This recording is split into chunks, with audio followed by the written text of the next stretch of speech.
Welcome to Late Night History. Somewhere right now, perhaps on a hand resting on a blanket not far from where you are lying, there is a small, clear stone catching the last of the lamplight, a diamond.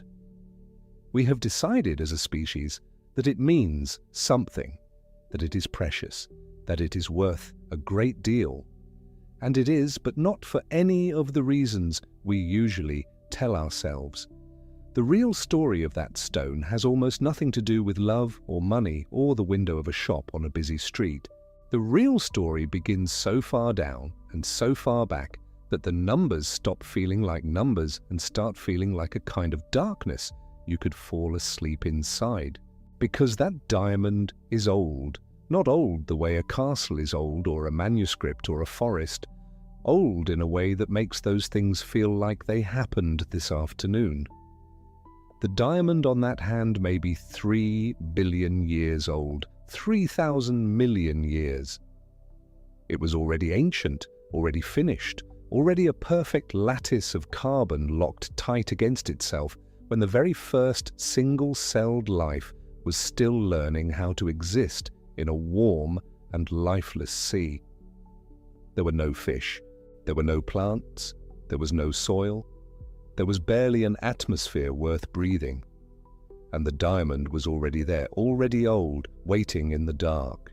And here is the first strange thing, the thing that turns the whole familiar picture on its head and makes you look at that little stone differently. The rock that carried it up to the surface, the rock that brought it from the deep world into the light where a human hand could one day find it, that rock is much, much younger than the diamond itself. In many cases, it is younger by a factor of 100. The diamond is 3 billion years old. The rock that delivered it might be only 30 million, or 70 million, or a few hundred million. The diamond did not grow inside that rock. It was not made by it. It was only carried by it. A passenger. Hold that for a moment in the quiet. The diamond is not the child of the rock that brought it. The diamond is a stranger that climbed aboard. Geologists have a word for this, and it is a lovely word to fall asleep to, a word that means almost exactly that. They call the diamond a xenocrystal. Xeno, the old root, for stranger, for foreign, for guest. A crystal that does not belong to the rock it is found in, a guest crystal. The diamond is a guest, riding up from somewhere far deeper than the rock ever came from, hitching a ride to the surface on a vehicle that formed long after the diamond was already complete. So the rock did not make the diamond, the rock only moved it. And that raises the question that we will spend this slow night drifting through, the question that pulls on the mind gently, like a current you do not have to fight. If the rock did not make the diamond, where did the diamond come from? And how, exactly, did it get all the way up here, to a hand, to a ring, to the lamplight, from somewhere so far down that we have never been and never can go? The answer to the second question is the title of tonight's long, quiet descent. It is the elevator. A violent elevator. An elevator that rises out of the deep earth at a speed that almost does not make sense, carrying its cargo of ancient stones up through more than 100 kilometers of solid rock, and doing it not over the slow ages you might expect, but in a matter of hours. Hours. From 150 kilometers down to the surface, in less time than a long night's sleep. And the most extraordinary part, the part that makes the whole thing feel like it was designed by someone with a very dark sense of drama, is this. The elevator has to move that fast. It has no choice. Because if it slowed down even a little, the cargo would be destroyed on the way up. The very thing it is carrying would dissolve back into the rock before it ever reached the light. We will get to why there is no hurry tonight. There is never any hurry here. Let me only say, for now, where in the world this elevator runs, and ask you, if you are still awake enough to wonder it, where in the world you are listening from tonight. Whether you are somewhere cold with the window dark or somewhere warm with the fan turning slowly overhead, I would genuinely like to imagine the map of all the quiet places this story is reaching. If you feel moved, you can tell me in the comments where you are. And if you have only just found this slow corner of the night and you would like more of it, you can subscribe, and the next deep journey will find you when you need it. That is all. We will not mention it again. From here, we go down. So, down we go. To understand the diamond, we have to leave the surface entirely and travel to a place where the rules are different. We have to go deep enough that the pressure stops being a word and becomes a force you can almost feel pressing against the idea of your own chest, down past the thin, familiar crust we live on, down through the upper mantle where the rock is so hot it can flow slowly, over the ages like cold honey, though it is not liquid, not melted, just soft and patient and enormous, down to about 140–150 kilometers beneath the surface. And there, at that depth, something changes for carbon. Carbon is a humble element. It is in the pencil you might have left on the bedside table. That grey graphite in a pencil is pure carbon, the same element, the very same atoms as the diamond on the hand. The only difference between the cheapest writing lead and the most coveted gemstone on Earth is how the atoms are arranged and how tightly. And what decides that arrangement is pressure. At the surface, where the pressure is gentle, carbon prefers to be graphite, soft and grey and smudging, the atoms in loose flat sheets that slide over one another. But take that same carbon and bury it deep enough, squeeze it hard enough, and it can no longer afford to be loose.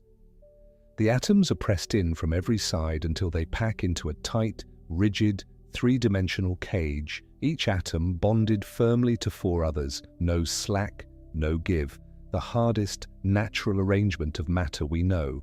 But it only happens deep.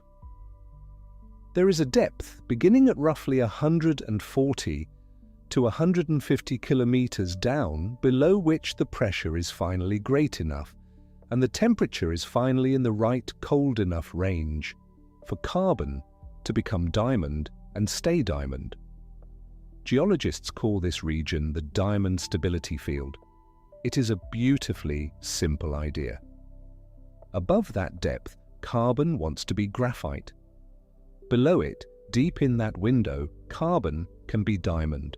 The stability field is the only place in the whole vertical column of the Earth where a diamond can form and survive over the long ages. It is the diamond's home. And it is 140 kilometers below your bed. That is where the guest came from, down there in the stability field, in the patient dark.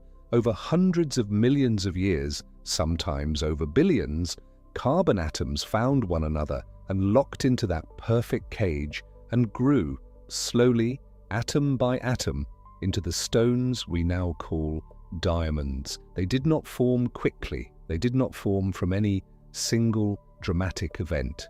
They simply existed down in the stability field, in the deep root of the continent, gathering carbon over spans of time so vast that the continents above them drifted and reshaped, while the diamonds simply sat, finished, waiting in the only place they could survive.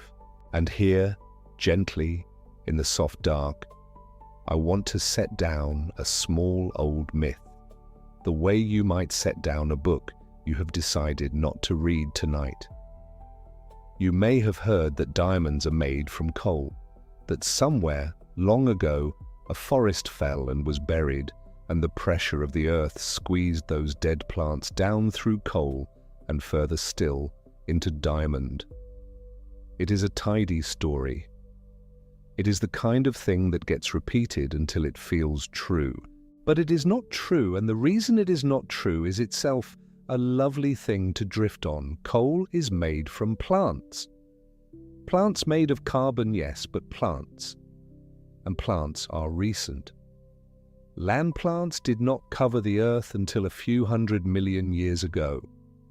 The great coal forests are perhaps 350 million years old, but the diamonds, as we said at the very beginning, are billions of years old. The diamonds are older than the plants.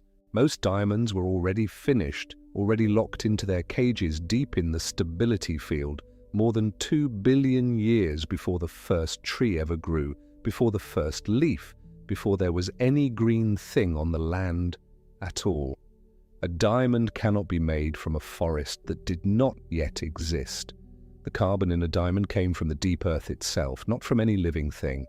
So we can let that myth go gently, with no fuss, and keep falling. So now we have the guest finished and waiting 150 kilometers down. The next question is the elevator. How does anything come up from there? You cannot simply lift a stone through 150 kilometers of solid rock. The rock is in the way. It is overwhelmingly, crushingly in the way. For the diamond to reach the surface, the Earth has to tear a path open all the way up in one violent burst and ride that path to the top before it closes again. And the thing that does this, the elevator itself, has a name. And the name is kimberlite. Kimberlite is a rock, but it is a very particular and very rare kind of rock, and its whole reason for existing is to be the elevator. It is a magma, molten rock, that originates not in the shallow crust where ordinary volcanoes live, but far down in the mantle, in or below that same deep region where the diamonds wait. It is born deep. And it is, crucially, soaked in something. It is rich in what geologists call volatiles. And that word volatiles means the dissolved gases trapped inside the molten rock. In kimberlite, the volatiles are mostly carbon dioxide and water. Carbon dioxide and water dissolved into the hot magma deep down, held there, invisible by the immense pressure of all the rock above pressing down. As long as the pressure stays high, the gas stays dissolved, hidden inside the liquid rock, quiet. And that dissolved gas is the secret of the whole elevator. Because here is what happens, and you have seen a small, gentle version of it yourself, perhaps tonight, perhaps on some warmer evening. Think of a bottle of something fizzy, a bottle of sparkling water or something to celebrate with. While the cap is on, while the pressure inside the bottle is high, the gas stays dissolved in the liquid. The water looks still. You would not know the gas was there at all. But take off the cap, release the pressure, and suddenly the gas can no longer stay hidden. It comes rushing out of solution all at once, forming bubbles, foaming, rising, sometimes fountaining right out of the neck of the bottle if it has been shaken. The gas was always there. It was only the pressure holding it down. Take away the pressure, and it escapes with force. Now imagine that, but the bottle is a column of molten rock 150 kilometers tall, and the gas inside it is carbon dioxide and water. And the moment something cracks the deep earth and lets that magma begin to rise, the pressure begins ever so slightly to drop. And as the pressure drops, the gas begins to come out of solution. And as the gas comes out, it expands violently, and that expansion pushes the magma upward, which lowers the pressure further, which releases more gas, which pushes harder, which lowers the pressure more. It is a runaway. It feeds itself. The deeper the magma climbs, the less rock is pressing down on it, the more gas explodes free, the faster it goes. It is the most enormous bottle of champagne ever uncapped, fountain not wine, but molten rock, and the ancient diamonds caught up inside it, blasting a path straight up through the crust toward the open air. This is why it has to be fast. This is the violence in the violent elevator. It is not a slow ooze of lava creeping over a hillside, the kind of volcano you can outwalk. It is a runaway gas-driven fountain, accelerating as it climbs, tearing a fresh channel up through more than 100 kilometers of solid rock and riding that channel to the surface. The gas does the work. The gas is the engine. And the diamonds, those ancient guests waiting in the deep, are simply swept up into the rushing magma and carried along, up and up, on the fastest, most violent ride the planet ever offers. When this fountain reaches the surface or near it, it carves a particular shape into the earth, and the shape is worth picturing as you lie there, because it is a calm and simple geometry once you see it. The channel the magma blasts is wide at the top, where the gas has expanded the most and the explosion has flared outward, and it narrows as it goes down, tapering into the deep like a long, thin root. A wide mouth at the surface, narrowing steadily into the dark below. Geologists call this shape a carrot of rock, point down, buried in the earth. The proper name for it is a diatreme, or simply a kimberlite pipe. A pipe that runs from the surface down toward the source, wide at the top, slender at the bottom, frozen now into solid rock, the fossil of an explosion no human ever saw. And that is the elevator. That is the violent thing that carries the diamonds up. A pipe of kimberlite, blasted open by escaping gas, rising in hours from the deep stability field, freezing into a carrot-shaped scar that may sit quietly in the landscape for tens of millions of years afterward, unremarkable, weathered, easy to walk over without ever guessing what it is or what it once did. The name itself, kimberlite, comes from a place, and the place is a good one to rest on for a moment, because it is where humans first stumbled into one of these frozen elevators and realized, slowly, what they had found. The place is Kimberley, in South Africa, and there, beginning in the early 1870s, around 1871, people began digging into a hill that turned out to be the top of one of these ancient pipes, packed with diamonds.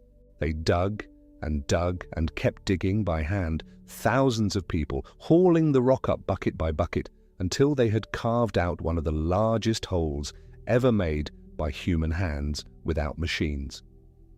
It became known, simply and perfectly, as the Big Hole.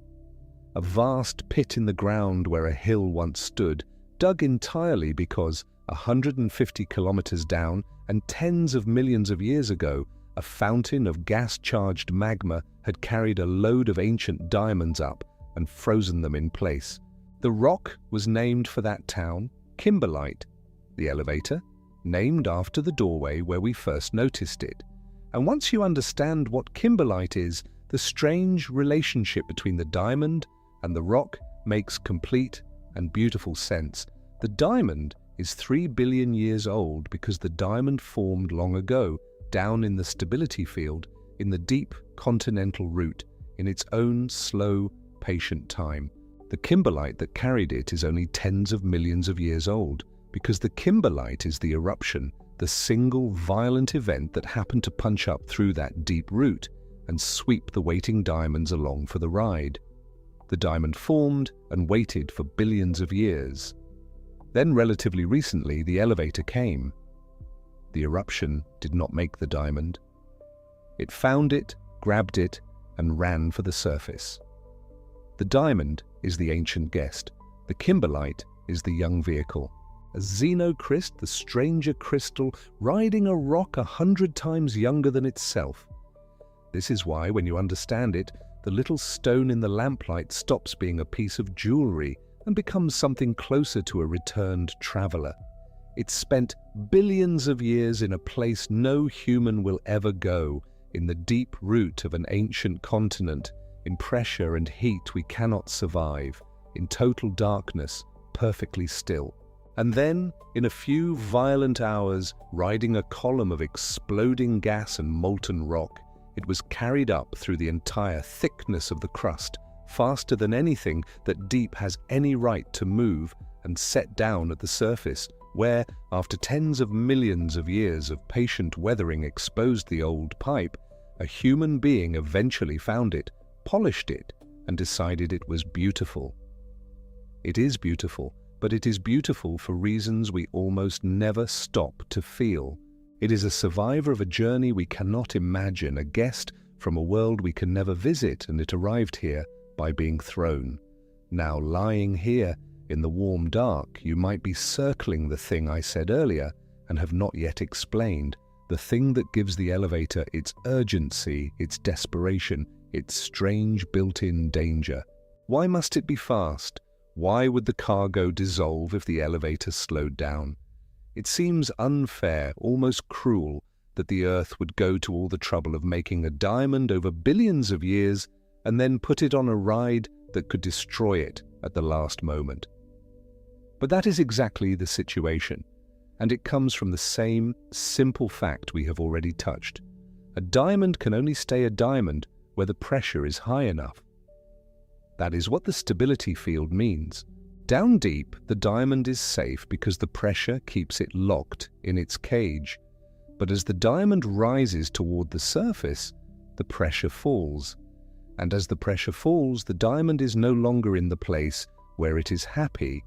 It is being carried up out of its own stability field into a region where, given the chance, that same carbon would prefer to fall apart, to relax back into ordinary graphite, the soft grey form, the pencil-lead form. The diamond, on its way up, is being carried into hostile territory, into conditions where it is no longer the favoured form, where slowly, given time and heat, it could begin to convert, to resorb, to lose its perfect cage and crumble back toward graphite. The only thing that saves it is speed. If the journey is fast enough, the diamond does not have time to fall apart. It is hot, yes, and it is rising into a region where it would rather be graphite, but the trip takes only hours, and in a few hours, even though the conditions are wrong, there simply is not enough time for the carbon to rearrange itself. The diamond is rushed up so quickly that it arrives at the surface still locked in its cage, frozen in place by the suddenness of the ascent and then by the cooling of the rock around it. The elevator outruns the destruction. The cargo survives only because the ride is faster than the damage. If the kimberlite had risen slowly, gently, over thousands of years, every diamond it carried would have quietly converted to graphite along the way, and the elevator would have arrived at the surface carrying nothing but smears of grey. The violence is not a flaw in the system. The violence is the whole reason there is any cargo left to find. Only a fast, brutal, gas-driven fountain can deliver a diamond to the surface intact. The gentle versions deliver nothing, so the diamond owes its existence at the surface to a kind of luck so specific it borders on the absurd. It had to form deep, in exactly the right pressure window, beneath exactly the right kind of ancient, stable continent. It had to wait there, undisturbed, for hundreds of millions or billions of years. And then at last, a column of magma, soaked in just the right amount of carbon dioxide and water, had to ignite far below it and come blasting up through precisely that piece of deep rock, fast enough to grab the diamond and carry it to the surface before it dissolved, and then freeze in place so that much later, a slow weathering of the land would expose the old pipe just enough for a human hand to reach it. Every step had to happen. Change any one of them and the diamond is still 150 kilometres down, or it is graphite, or it never came up at all. And this is only the diamond. This is only the first and most familiar of the treasures the deep earth lifts toward us.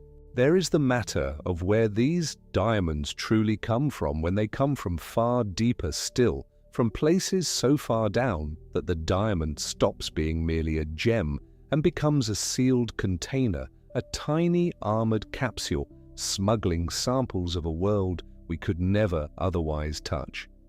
There is the question of how we possibly know any of this, given that no human being has ever stood and watched a kimberlite erupt, not once, in all of recorded history. And there is the other treasure entirely, the gold, with its own strange and even more cosmic story, a story that begins not deep in the earth, but out among dying stars long before the Earth existed at all. We will get to all of it. There is the whole long night ahead, and nowhere to be. For now, let the picture settle. 150 kilometres beneath wherever you are lying, there is rock so deep and so old it has been there since before there was life.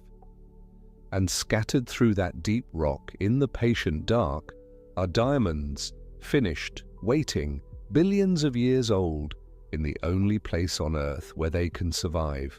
And every so often, over the long ages, the Earth tears open a path and sends a fountain of gas and molten rock racing upward, faster than seems possible, carrying a few of those ancient guests up, out of the deep and into the light, where one of them, eventually, comes to rest on a hand in the soft glow of a lamp, catching the last of the evening, holding the whole impossible journey inside its quiet, ordinary shine. And no one looking at it ever guesses how far it came or how fast, or how nearly it was lost on the way up. Welcome to Late Night History. If you find these slow journeys help you drift off, stay a while, and if it suits you, subscribe so the next one finds you when you need it. And before we go down, tell me in the quiet where in the world you are listening from tonight. I like to imagine the map of it, all those lamps in all those rooms, all of us looking down into the same old dark together. Now, let us think about the speed of the thing, because the speed is the heart of it. The diamond that may one day sit on a hand is finished long before the elevator ever arrives. It has spent 1 billion years, 2 billion, in some cases nearly 3.5, simply existing in the deep rock, settled and stable, untroubled. But the journey up is a different matter entirely. The journey up is fast, astonishingly, almost unbelievably fast for molten rock climbing out of the body of the Earth. And it has to be. That is the part that catches you when you slow down enough to feel it. The diamond, so old, so patient, so unhurried, can only survive its rescue if the rescue is violent. Down at those depths in what geologists call the diamond stability field, the pressure is so enormous that carbon settles into the tight, locked arrangement we call diamond. That field begins somewhere around 140, 150 kilometers down. Below that line, carbon wants to be diamond. Above it, nearer the surface, carbon would rather be something softer, humbler, the grey flakes we call graphite, the stuff of a pencil. And here is the quiet peril hidden in the whole story. As that ancient diamond is lifted up out of the deep, it is carried across the line, up out of the place where it belongs, into a world where it is no longer truly stable. Given time, given slowness, it would simply unmake itself on the way up, soften and blur back toward graphite, the gem dissolving quietly into something ordinary before it ever saw the light. So the elevator cannot afford to be slow, and it is not. The magma that carries diamonds is a particular kind, rich in dissolved gases, in carbon dioxide and in water, held in solution by the immense pressure of the deep. And as it begins to rise and the pressure begins to ease, those gases do what gases do when you let the pressure off them. Think of a bottle, shaken, then opened. The instant the cap comes free, what was dissolved and quiet comes roaring out of solution, foaming, expanding, throwing itself upward with a force that has nowhere to go but out and up. That is the engine. As the rising magma climbs and the weight of rock above it lessens, the carbon dioxide and the water come out of the melt as gas, expanding violently, driving the whole column upward faster and faster, a runaway fountain feeding on its own ascent. The higher it gets, the more gas escapes, and the more gas escapes, the harder it is driven. This is what separates a kimberlite from a sad, stalled pool of magma that never reaches anywhere. The champagne cork, the deep earth, uncapped. Climb 150 kilometers, some of it in a matter of hours, the final stretch faster still, fast enough that the ancient diamond never has time to notice it has left the only home where it could survive. It arrives at the surface still itself, whole, carried up so quickly that the long, slow ruin which patience would have brought never had its chance. And where it surfaces, it leaves a shape in the rock, and the shape has a name. A pipe, a diatreme. Picture a carrot pushed down into the ground, point first, the broad top splayed wide at the surface where the eruption blew itself open, the body of it narrowing down and down as it follows the conduit back into the deep.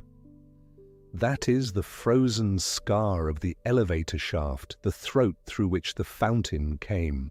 And the rock that fills it, the rock that froze around all those deep passengers when the fury was spent, we call kimberlite. We call it that for a place.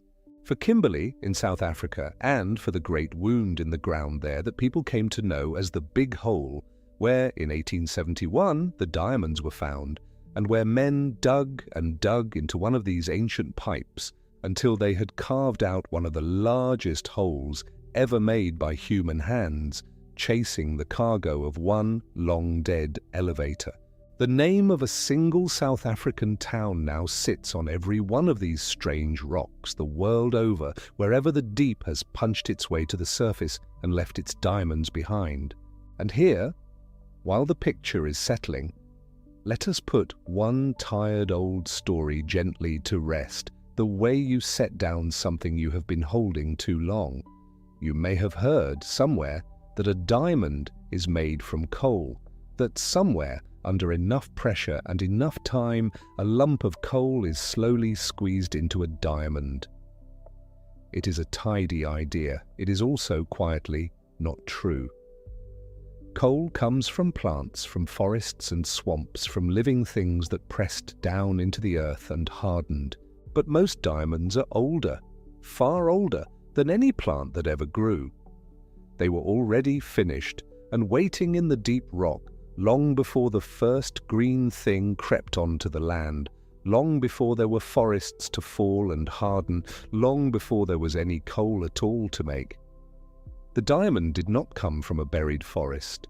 It came from a world with no forests yet, a world far older than wood, far older than leaves, made in the deep from plain carbon and crushing weight in the dark before life had learned to stand up on dry ground.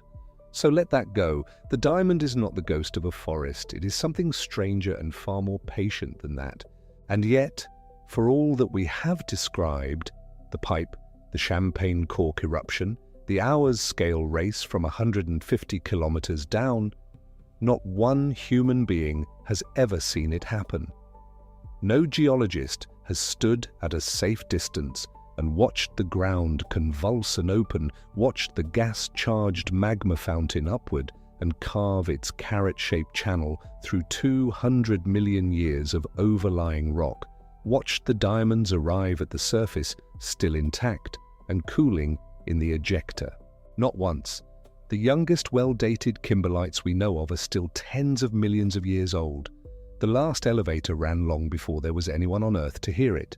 What we have instead is frozen rock. The pipe sits there, cold and eroded and patient, and inside it, in the minerals and inclusions and the shapes of crystals and the chemistry of gases trapped in microscopic bubbles, the entire violence of the ascent is written down in a language that took geologists generations to learn to read. When a scientist says that kimberlite magma rose at meters per second, they are not guessing, and they are not extrapolating from something watched in a laboratory. They are reading the rock the way you might read a letter that arrived without a return address, carefully inferring everything you can about the journey from the condition of what arrived. The primary evidence comes from the diamonds themselves and from the tiny crystals locked inside them. As a diamond grows in the deep mantle, it sometimes traps a speck of surrounding material, a grain of another mineral, a bubble of fluid, a fragment of the rock the diamond was forming inside. These inclusions are sealed off from the world at the moment of trapping, preserved at whatever pressure and temperature existed tens of kilometers or hundreds of kilometers below the surface. They are time capsules within a time capsule. And when scientists examine them, they find minerals that can only have formed under specific conditions. Conditions of temperature, of pressure, of chemical environment, that constrain where and when the diamond was growing. The speed of the ascent is inferred partly from what did not happen. If the kimberlite had risen slowly, the diamonds would have shown signs of conversion. Partial resorption, graphitization at the edges, the beginning of that transformation back from the high-pressure form to the low-pressure form. In a slow ascent, the diamond would soften at the edges, begin to dissolve into the surrounding magma, begin the long unwinding back toward graphite. What we find instead are diamonds that arrived whole, their crystal structure intact, their inclusions sealed, their edges showing the particular rounded shapes caused not by slow dissolution, but by brief, high-speed abrasion in a moving magma. The way a river stone is rounded not by sitting still, but by moving. The speed of the elevator is written in the survival of its cargo. Then there is the chemistry of the magma itself. Kimberlite is extraordinarily rich in carbon dioxide and water, and those volatiles behave in a very specific way as pressure drops. At depth, they are dissolved into the magma, held in solution the way carbon dioxide is held in a sealed bottle of sparkling water. But as the magma rises and the weight of rock above it decreases, the dissolved gases begin to come out of solution. Slowly at first, then faster, then in a runaway cascade. The exsolution of gases into bubbles is not a gentle process. Each bubble that forms expands as pressure falls, and each expanding bubble displaces the surrounding magma upward, which drops the pressure further, which exsolves more gas, which forms more bubbles. The feedback loop accelerates. What began as a rising column of hot, dense rock melt becomes, in the upper conduit, something closer to a foam, a froth of gas and magma driving itself upward with the violence of its own unshackling. Some scientists who have modeled this process have argued that in the final stages, as the foam approaches the surface, the velocity of the ascending mixture can approach or locally exceed the speed of sound as it travels through that particular gas-charged material. This is not the same as the speed of sound in open air. The speed of sound in a gas-rich volcanic slurry is considerably slower than in clear air, but even so, it is an extraordinary thing to contemplate. An elevator made of rock and gas, briefly supersonic through its own tunnel, carrying 3 billion-year-old passengers to the surface.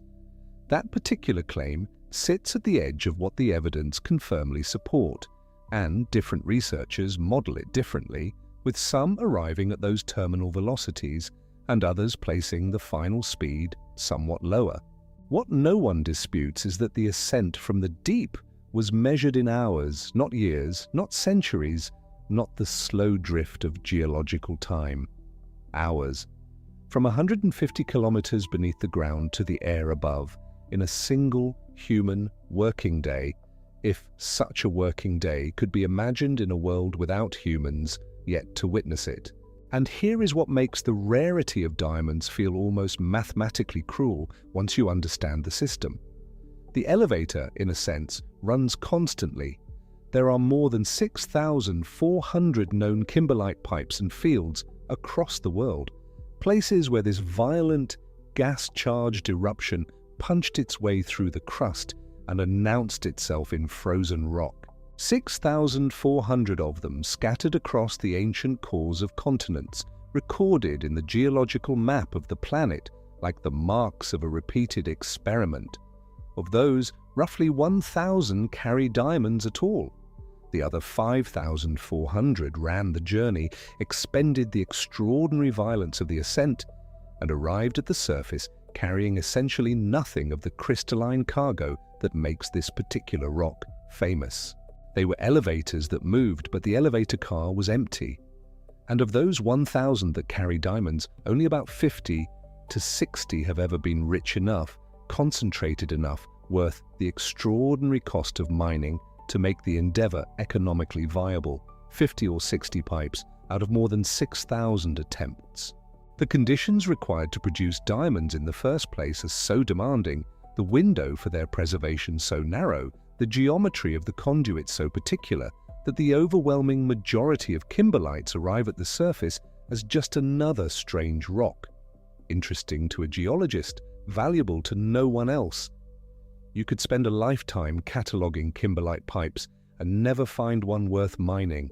The big hole at Kimberley was one of the rare ones, one of the precious handful, and the men who dug it with hand tools in the 1870s had no real way of knowing that what they were standing inside was one of the deepest strokes of geological luck any surface on Earth has ever offered.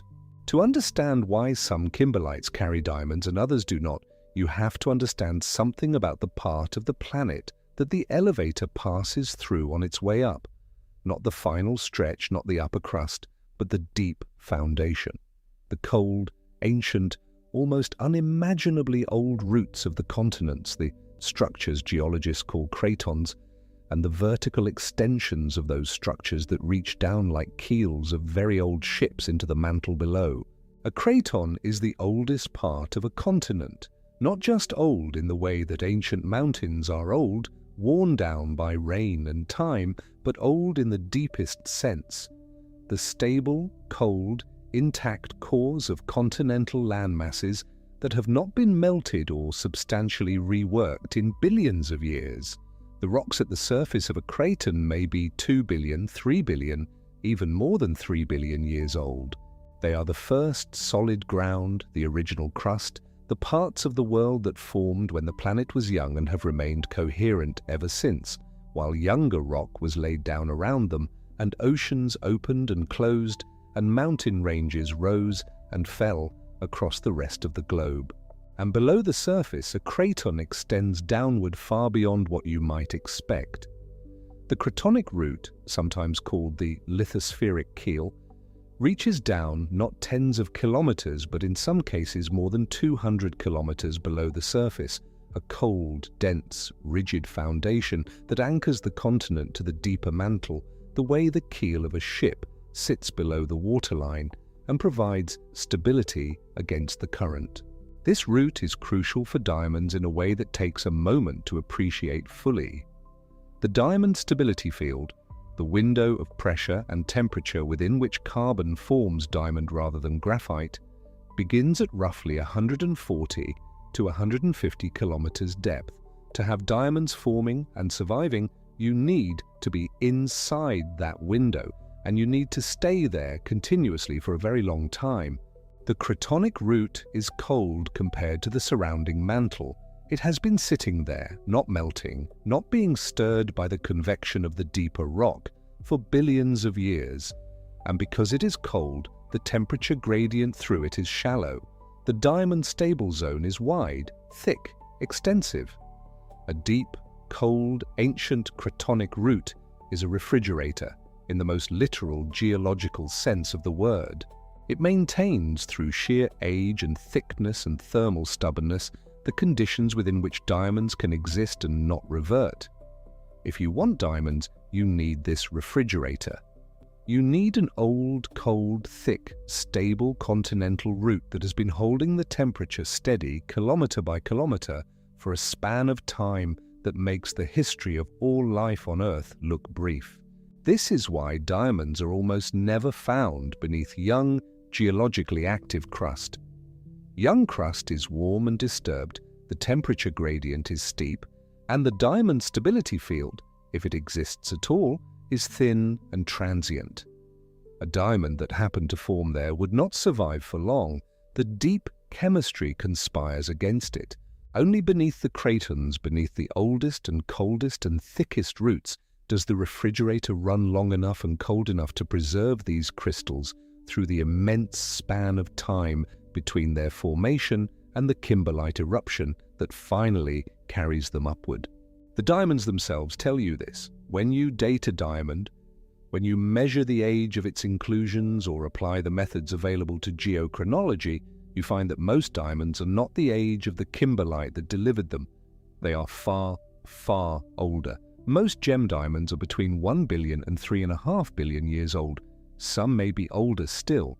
The kimberlite eruptions that carry them range in age from roughly 70 million to 1100 million years old, a wide span, but nowhere near the age of the diamonds inside. The diamond grew in the deep and waited. It waited in the cold, stable refrigerator of the cratonic root, held at the right pressure and temperature by the weight of ancient rock above and the cold patience of a billion-year foundation. And then one day, in geological terms, suddenly, the elevator came. But there is another class of diamonds, smaller, less familiar, often not gem quality in the conventional sense, that descend not to 150 kilometers, but far, far deeper. And these are the ones that have, in the past few decades, delivered the most astonishing scientific gifts ever carried by any rock to the surface of the Earth. Most diamonds grow in the lithospheric mantle, the relatively rigid upper layer that includes the base of the continent and extends down to roughly 150 to 200 kilometers. But some diamonds form much deeper in zones of the Earth that we classify not by their solid upper character but by the extraordinary pressures and temperatures that rule there and the phase transitions those conditions impose on rock itself. The transition zone of the Earth's mantle begins at a depth of approximately 410 kilometers and extends to roughly 660 kilometers. This is a region defined by the points at which the minerals in the mantle, the olivines and pyroxenes and garnets that make up most of the rock below the lithosphere, collapse under pressure into denser, more tightly packed crystal structures. The mantle is not liquid in this zone. It flows over millions of years in solid state like an extraordinarily slow and viscous substance, and the minerals inside it undergo structural rearrangements at specific pressure thresholds, the way water changes from ice to liquid at a specific temperature. The transition zone is where some of those rearrangements happen. Below 660 kilometers is the lower mantle, which makes up the majority of the Earth's total volume by far, and which is composed of minerals whose high-pressure structures we can model and synthesize in laboratories, but almost never hold in our hands, because those structures are stable only under pressures that exist nowhere on the surface of the planet. A superdeep diamond forms in the transition zone or in the lower mantle itself. The pressures and temperatures at those depths are so extreme that they leave their signature in the crystal and in the inclusions the diamond traps during growth. When scientists examine a superdeep diamond, they can infer the approximate depth of formation from the mineral inclusions present. From the specific phases those minerals were in, the specific crystal structures they adopted, the specific chemistry that only exists under those conditions.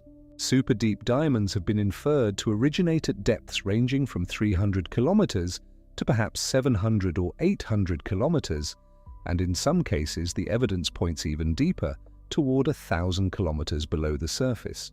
One place that has yielded an extraordinary collection of these couriers from the deep is Juína, in the state of Mato Grosso in central Brazil. The kimberlites at Juína, remote, unremarkable in appearance, barely distinguishable from any other ancient eroded pipe in the weathered geology of the Brazilian interior, have produced superdeep diamonds that read, to the scientists who examine them, like dispatches from a world as alien as anything in the outer solar system, except that this world is directly below your feet. It is simply unreachable by any other means. Any means, that is, except these. This is the point where the diamond's role shifts from passenger to courier, or perhaps more precisely, from a survivor of the deep to the only instrument humanity possesses for directly touching the rock that lies far below the deepest anything we have ever drilled. The deepest borehole ever made by human beings is the Kola superdeep borehole in what is now northwestern Russia. Work began on it in 1970, and it was drilled continuously with immense effort and ever-increasing technical difficulty until 1992, when the combination of extreme heat, the rock at the deepest point was far hotter than expected, and the practical limits of the drilling equipment brought the project to an end. The final depth was approximately 12 kilometers, a number that sounds large until you place it in context, until you measure it against the scale of the Earth. 12 kilometers into a planet whose surface to center spans more than 6,300 kilometers. The Kola superdeep borehole is, in proportion to the Earth, roughly equivalent to a scratch on the skin of an orange.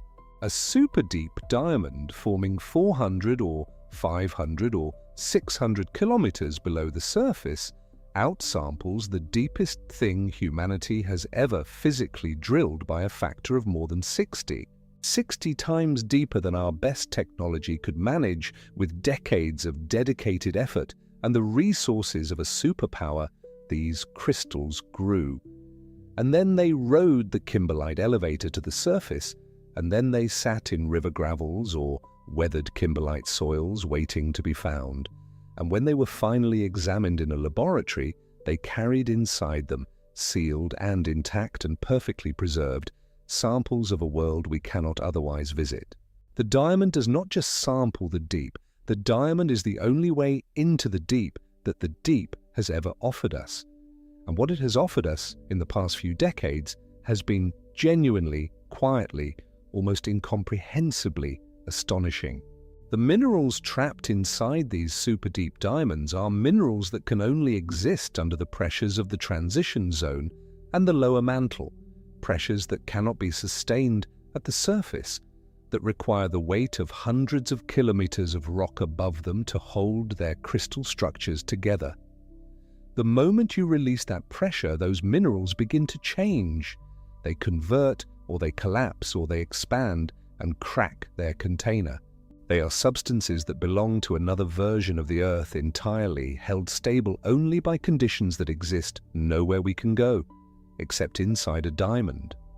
The diamond is hard enough, rigid enough, that even when it is carried to the surface and sits on a laboratory bench in a well-lit room in a university building, the pressure it was formed under does not fully dissipate inside the tiny mineral grains it has imprisoned. The diamond acts as a pressure vessel, a natural container so mechanically robust that it can maintain around its microscopic captives something approaching the conditions of the deep mantle, even here at the surface, where those conditions have no right to exist. It is as if someone had sealed a piece of the ocean floor inside a container that could withstand the decompression and carried it to the mountains and opened it carefully and found the deep sea creature inside still alive. In the particular case of superdeep diamonds from Juína, Brazil, the creature inside turned out to be something that no one had ever held before. In 2014, a team of scientists examining an inclusion in one of those Juína diamonds identified the mineral ringwoodite. Not a synthetic ringwoodite grown in a laboratory under artificial high-pressure conditions, as researchers had been doing for decades to study what that zone of the mantle might contain. A natural ringwoodite grown in the earth at the pressures and temperatures of the transition zone between roughly 410 and 660 kilometers down. It was the first time a natural terrestrial sample of ringwoodite had ever been confirmed to exist, because ringwoodite cannot survive the journey to the surface by any other means. In any other rock, any other mineral carrier, it would convert. It would shift back into the lower pressure forms that are stable at the surface. The diamond held it intact. But what made this particular ringwoodite inclusion something beyond merely a mineralogical first was what the ringwoodite contained within itself. The inclusion was approximately 1.5% water by weight, not liquid water, but water molecules bonded into the crystal structure of the mineral itself, incorporated into the atomic lattice of the ringwoodite during its formation in the transition zone. And ringwoodite, it had long been theorized, might be one of the primary storage sites for water in the Earth's interior, one of the minerals that holds in its structure an enormous quantity of water distributed through the vast volume of rock between 400 and 660 kilometers down. The inclusion was small, a speck, visible only under specialized instruments, measurable only with techniques developed over years for exactly this kind of analysis. But what it implied, scaled up to the volume of the transition zone that makes up a significant fraction of the Earth's total volume, was something that changes the way you think about where the water on this planet actually lives. If ringwoodite throughout the transition zone holds water at this concentration, the total water stored in that zone of rock alone could equal or exceed the amount of water in all of Earth's oceans combined. Not in rivers, not in ice sheets, not in the atmosphere, bound into rock molecule by molecule, in a crystal structure sitting 500 kilometers below the seafloor, locked away by pressure and density into a form that has no visible surface, no waves, no tide, no shoreline. An ocean's worth of water hidden in stone, waiting in the dark below everything.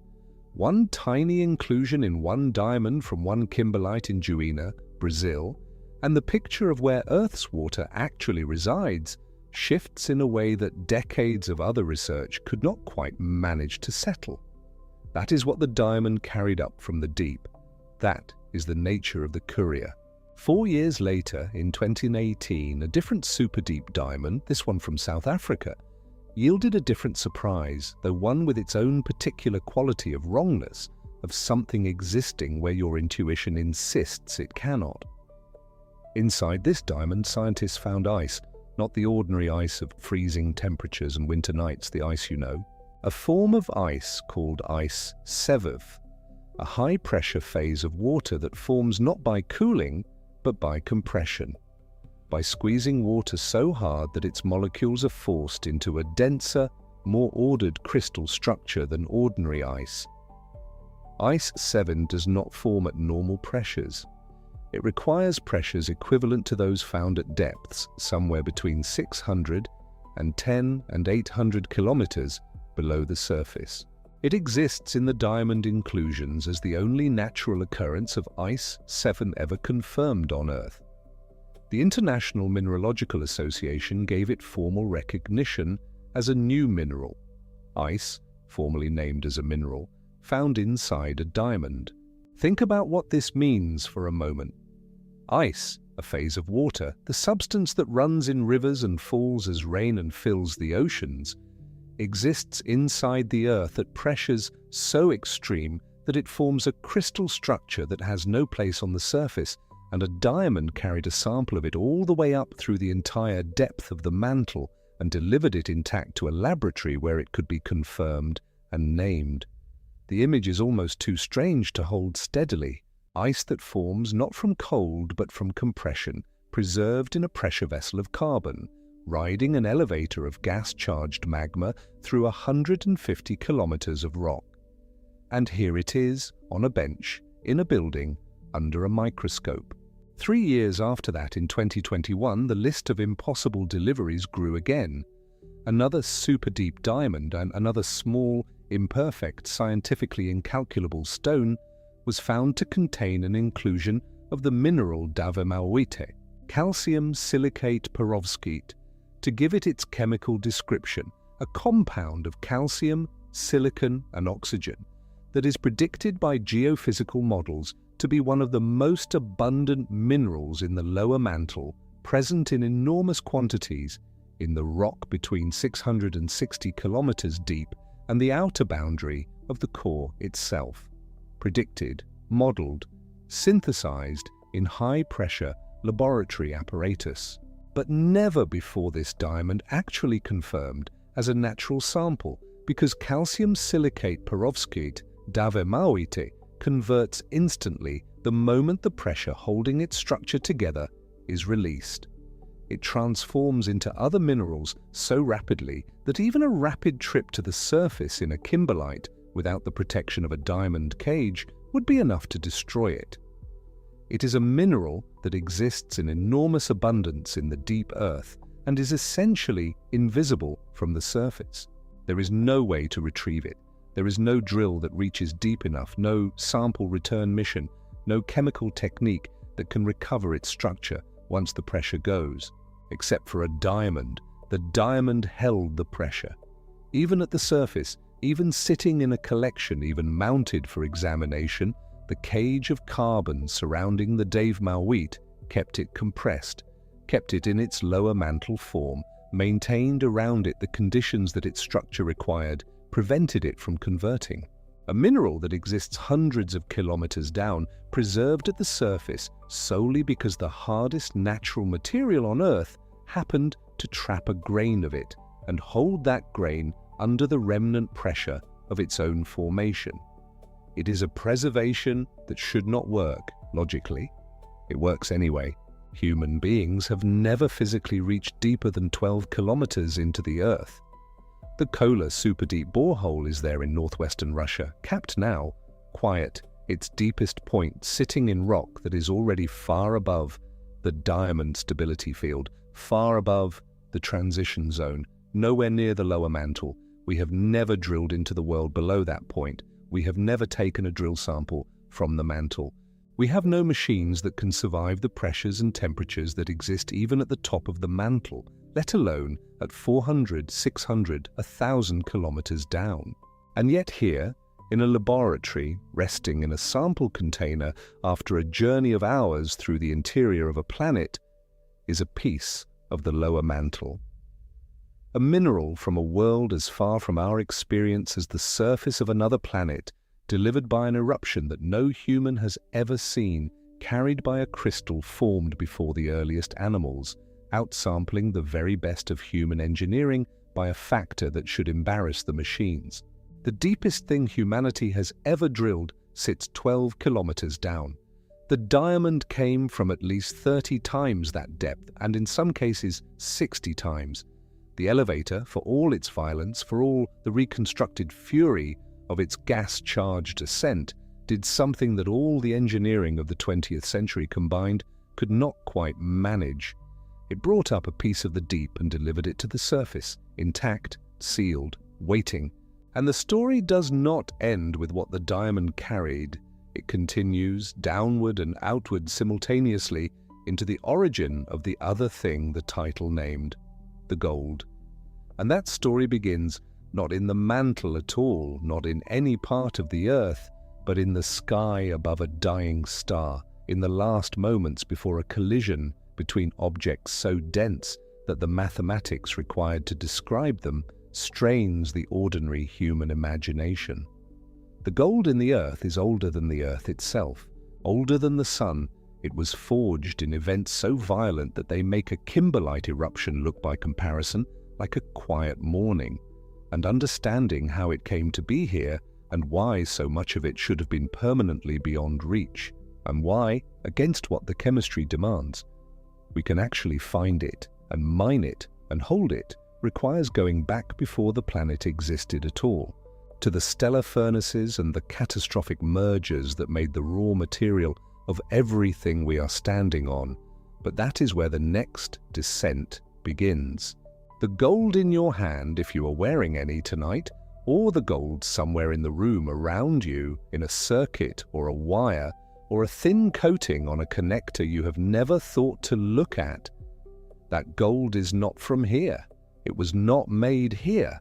It was not assembled in any process that belongs to this planet or this solar system or even to the particular generation of stars that includes our sun. It arrived. It was carried across distances the mind genuinely cannot hold as a passenger inside the cloud of gas and dust that eventually collapsed under its own gravity and began to spin and heat and flatten into the disk from which everything familiar, the Earth, the Moon, the other planets, the scattered debris of the asteroid belt, slowly coalesced. And before it was a passenger, before the cloud even existed, it was made. The making of gold is not a gentle process. It does not happen in the core of a star in the ordinary sense, the way hydrogen burns to helium and helium fuses into carbon and carbon builds upward through oxygen and neon and magnesium toward iron. Iron is where that chain stops. A star that has fused its core all the way to iron has reached the end of a road that released energy at every step, because every element up to iron releases energy when it is assembled. Iron does not. Iron is the ash. A star that finds iron in its core has nothing left to burn, and what happens next depends on the star's mass. But in the cases relevant to gold, what happens is catastrophic and swift. The core collapses. The outer layers rebound off the collapsed center and are expelled in a supernova. And in the extraordinary temperatures and neutron densities of that explosion, elements heavier than iron can be forged, can be assembled by the rapid capture of neutrons, a process the astrophysicists call the R process, the rapid process, and it runs through the periodic table past iron and past nickel and past copper and keeps going, building heavier and heavier atoms in fractions of a second before the explosion disperses them into space. Gold is one of the elements the R process makes. It was long assumed that supernovae were the primary forge, and they may contribute. But in 2017, an observation changed the picture in ways that are still being absorbed. On the 17th of August of that year, detectors on Earth registered a gravitational wave signal, a ripple in the fabric of space-time itself, designated GW170817d. The source was two neutron stars, objects of extraordinary density, each roughly the mass of the Sun compressed into a sphere, perhaps 20 kilometers across, orbiting each other in a tightening spiral, and finally colliding. The collision produced what astrophysicists call a kilonova, a burst of light and radiation and matter, brighter than almost anything else in the universe for a brief interval, and the spectroscopic signatures in the light of GW170817 showed, unmistakably, the presence of heavy elements being produced in real time, elements including gold. The kilonova made gold, not metaphorically, not by inference from models, but observationally, with instruments recording the specific wavelengths of light that gold and its neighbors in the periodic table emit as they are created and expelled. So gold is, in the most literal sense, the debris of collisions between dead stars. It is older than the Sun. It predates the Earth by an interval that depends on how long ago the particular neutron stars that produced it had themselves formed and lived and died, but in all cases it arrived in the solar nebula already made, already existing as gold, and it was incorporated into the Earth as the planet formed from that nebula roughly 4.5 billion years ago. And then, almost immediately in geological terms, it was lost. The early Earth was molten, or very close to it, a world in which heat from accretion and from the decay of radioactive elements kept the interior fluid enough for the heavy things to sink and the light things to rise. This is differentiation, and it is the process by which the Earth sorted itself into the layers it now has, the iron-nickel core at the center, the rocky mantle around it, the thin crust floating on top. The sorting was driven by density and by chemical affinity. Elements that prefer to bond with iron, the siderophile elements, the iron-loving ones, followed the iron downward as it sank toward the center. Gold is one of the most strongly siderophile elements in the periodic table. It has an overwhelming chemical preference for iron over silicate rock. In the molten early Earth, essentially all of the gold that existed should have been carried into the core by the sinking iron, and it should be there still, locked 6,000 kilometers down, utterly inaccessible, lost for the lifetime of the planet. The gold accessible in the crust and mantle today, and the gold that formed those fossil riverbeds in South Africa, the gold that fills the quartz veins in old mountain ranges, the gold that was panned from rivers and smelted into bars and worn as ornament, is anomalously abundant. It should not be there. If differentiation had run cleanly and completely, the chemistry says the crust should be almost entirely barren of gold, and the story of human gold mining should never have started, because there would have been nothing significant to find. The explanation for why there is gold in the crust at all, and in quantities that were actually worth mining, is one of the stranger chapters in the history of how this planet came to be the way it is. The explanation involves a second delivery, a cosmic top-up, arriving late.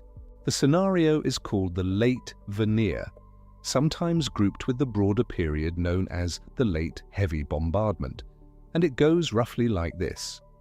After the Earth had largely differentiated, after the core had mostly formed, and the iron and its cargo of siderophile elements had largely sunk, the planet continued to be struck by meteorites and asteroids.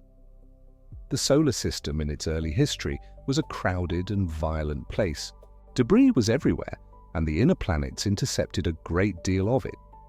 A period of particularly intense bombardment dated roughly to around 4 billion years ago and inferred from the cratering records of the Moon may have delivered a significant new layer of material to the Earth's surface, a veneer added after the core formation that would otherwise have stolen it.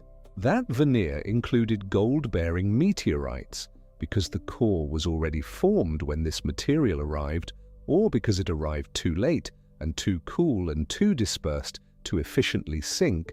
The gold in it was stranded in the mantle and crust. It was accessible in the chemical sense of not having been swallowed by the core, and over the subsequent billions of years, the slow processes of the crust and the faster processes of hydrothermal circulation would move it and concentrate it into the deposits that humans eventually found. The evidence for the late veneer is not a simple thing to demonstrate directly, because the events happened so long ago and the geological record of the very early Earth is fragmentary.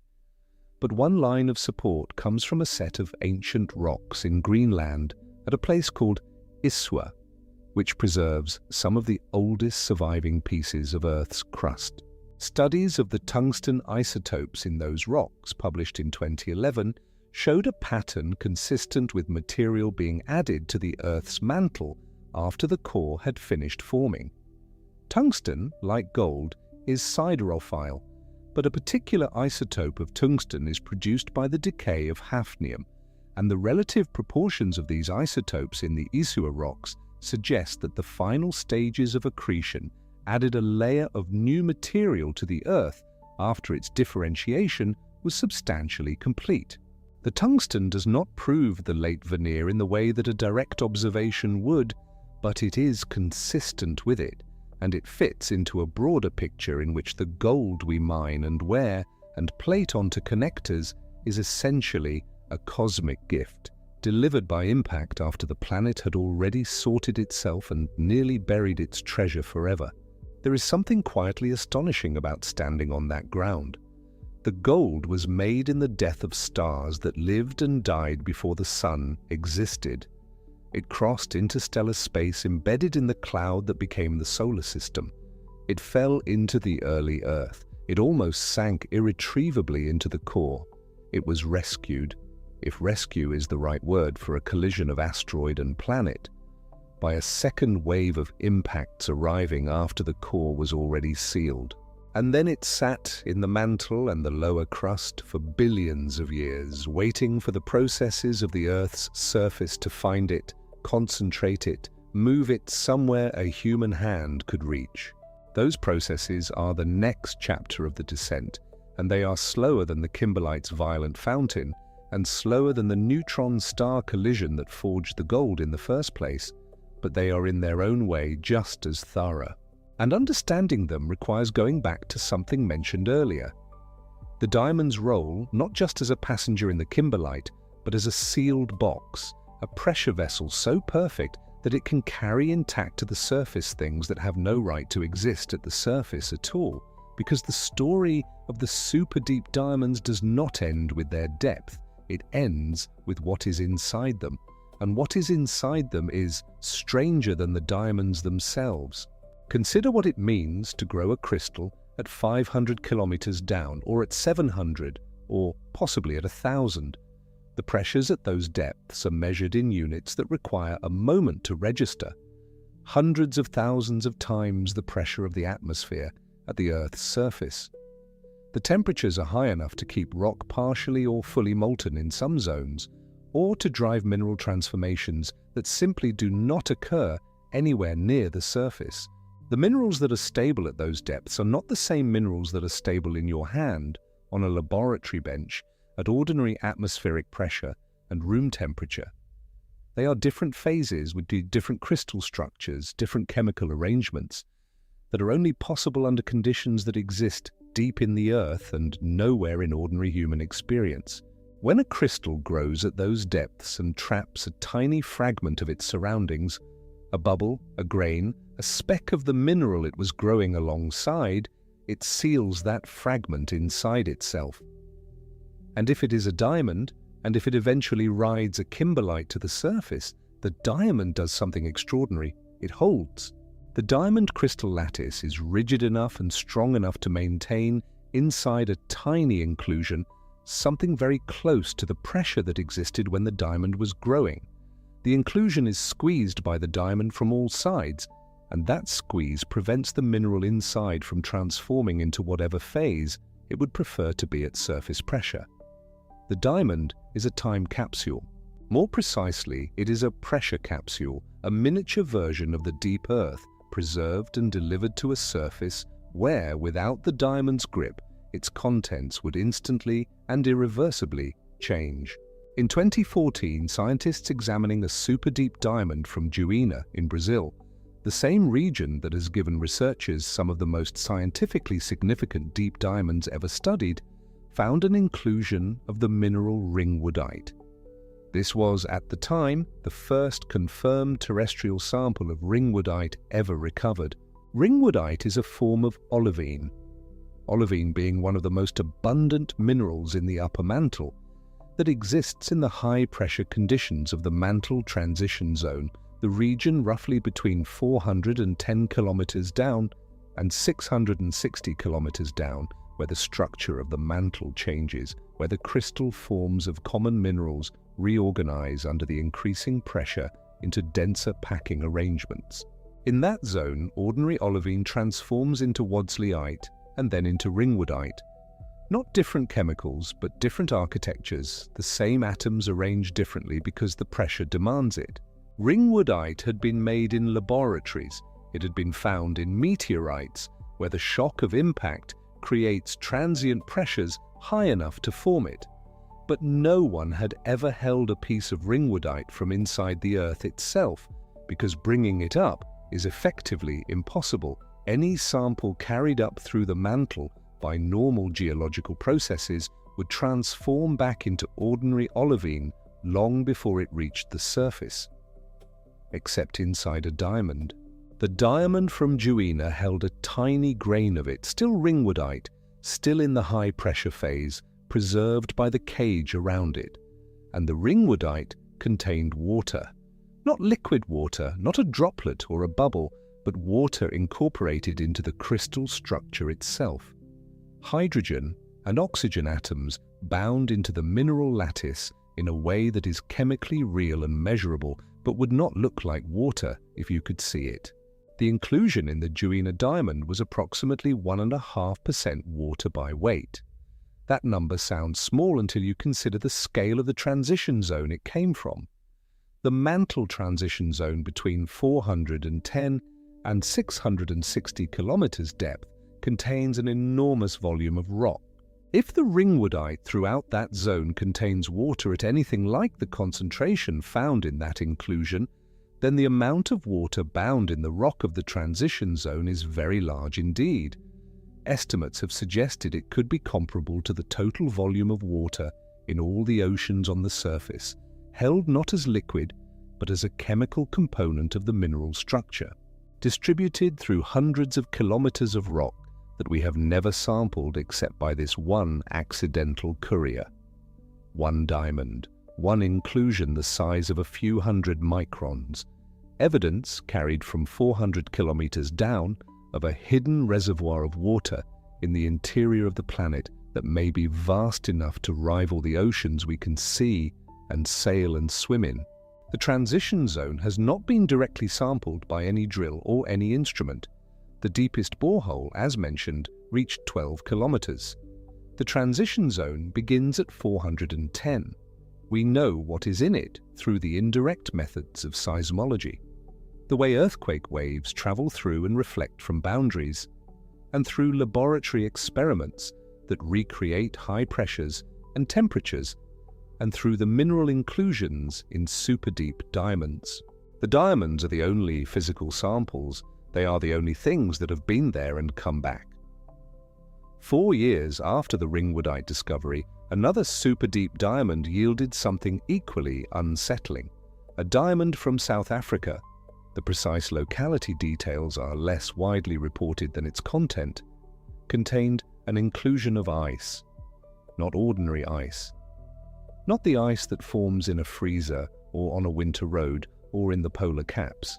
The inclusion was of a phase called ice-VII, a form of water ice that exists at very high pressures roughly equivalent to those found somewhere between 600 and 10 and 800 kilometers depth. Ice-VII has a crystal structure different from the ordinary hexagonal ice that forms at ambient conditions. It is denser, differently bonded, stable under pressures that are hundreds of thousands of times atmospheric. In the laboratory, it has been known for decades. In nature, on Earth, it had never before been found. The announcement came in 2018, and with it came the confirmation by the International Mineralogical Association of ice-VII as a formally recognized mineral, a new mineral added to the catalogue of natural substances found on Earth, found inside a diamond.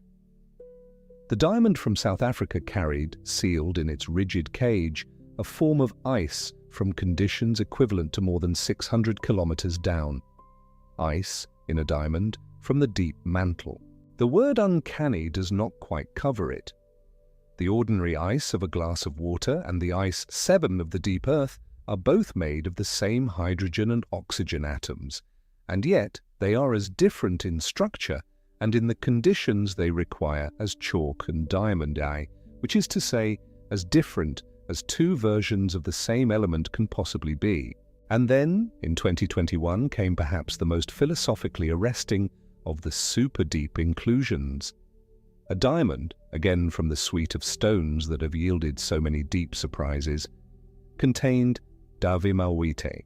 The formal chemical name is calcium silicate perovskite, KSiO3, in the perovskite crystal structure, and geophysicists and mineralogists had long theorized that it must be one of the dominant minerals of the lower mantle, the region from 660 kilometers down toward the core, making up the bulk of the Earth's volume by depth.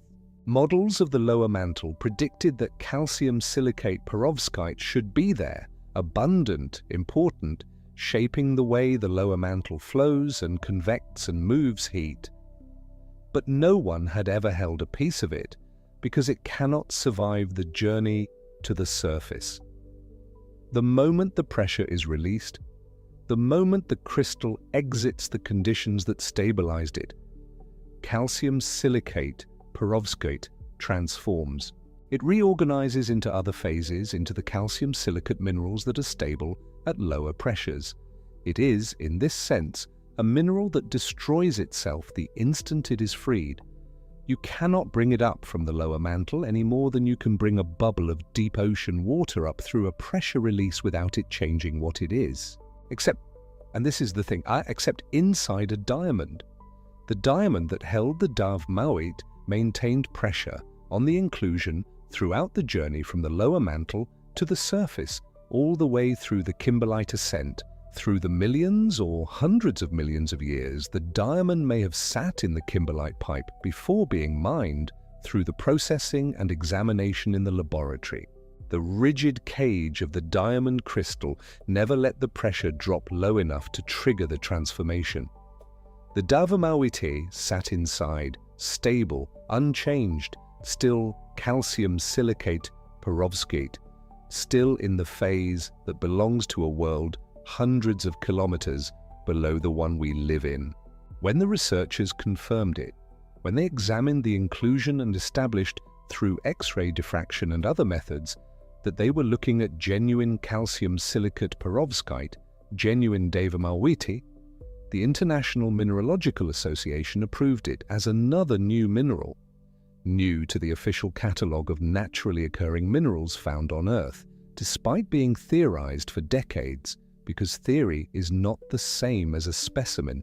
A specimen requires a physical sample. The diamond provided one. The mineral was named davemaoite in honor of Ho Kwang Mao, a geophysicist whose career has contributed enormously to understanding the deep Earth through high-pressure experiments.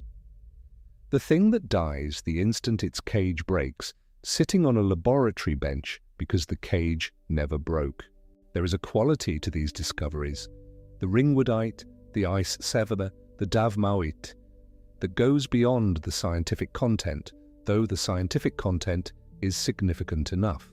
There is something about the image of a tiny, rigid, transparent crystal carrying sealed within itself material from the lower mantle, from depths that make the Kola superdeep borehole look like a scratch in the surface, and delivering it intact to a laboratory that has the quality of an event in a story about an improbable universe. The diamond did not intend this. It grew in the darkness and pressure of the deep mantle, trapping fragments of its environment the way any growing crystal traps impurities, and then it rode the kimberlite's violent fountain to a surface it had never been near before, and it sat in a diamond-bearing rock for millions of years, and a human being eventually found it and cut it and examined it and found the hidden cargo. The deepest sample humanity had ever held before the super-deep diamonds and their inclusions was what came up from a borehole, 12 kilometres at Kola, a number that is genuinely impressive in terms of the engineering and the decades of effort required to achieve it. The ringwoodite inclusion in the Juína diamond came from roughly 400 kilometres, give or take the uncertainties in depth estimation. The ice-VII came from the equivalent of over 600. The davemaoite came from the lower mantle, below 660 kilometres, from a zone we have no other physical samples of at all. The diamonds outsampled the best human drilling by a factor of 30 or 60 or more, carried by an elevator that ran on CO2 exsolution and ancient tectonic violence, delivering what no drill ever could. And it is that context, the diamond as the only vehicle capable of making that delivery, that makes the pivot to gold feel like a natural extension of the same story, not a change of subject. Because gold, too, required a delivery. Gold, too, arrived from somewhere else, from depths or distances beyond ordinary reach. And what sits in the crust today is there because of a sequence of transport events, some violent, some glacially slow, that are in their own way as unlikely and as intricate as the kimberlite's express ascent. The gold was made as described in events that preceded the Earth entirely. The kilonova of GW170817 observed in 2017 showed the forge in action, two neutron stars spiraling together over billions of years of orbital decay, finally merging in a collision that released more energy in a moment than the Sun will release across its entire lifetime, producing in the process the heavy elements the R process assembles, scattering them into space as a cloud of debris that eventually mixed with the interstellar medium and contributed to the composition of new stellar systems, including the one that became ours. The gold in the crust was present in the solar nebula. It accreted into the Earth, and it almost vanished. The almost is the key word. It almost vanished into the core, carried down by the iron that was sinking through the molten early Earth during differentiation, pulled by the same chemical preference, the siderophile affinity that makes gold follow iron in laboratory experiments and in the geochemistry of planetary formation.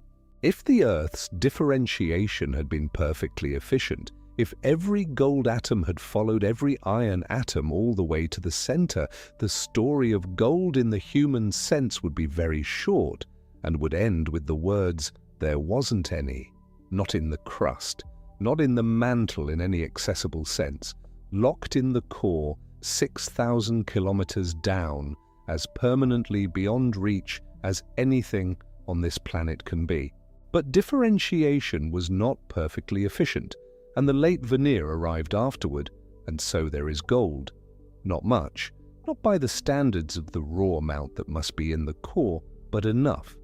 Enough that ancient rivers running over gold-bearing source rocks could accumulate placer concentrations in their beds.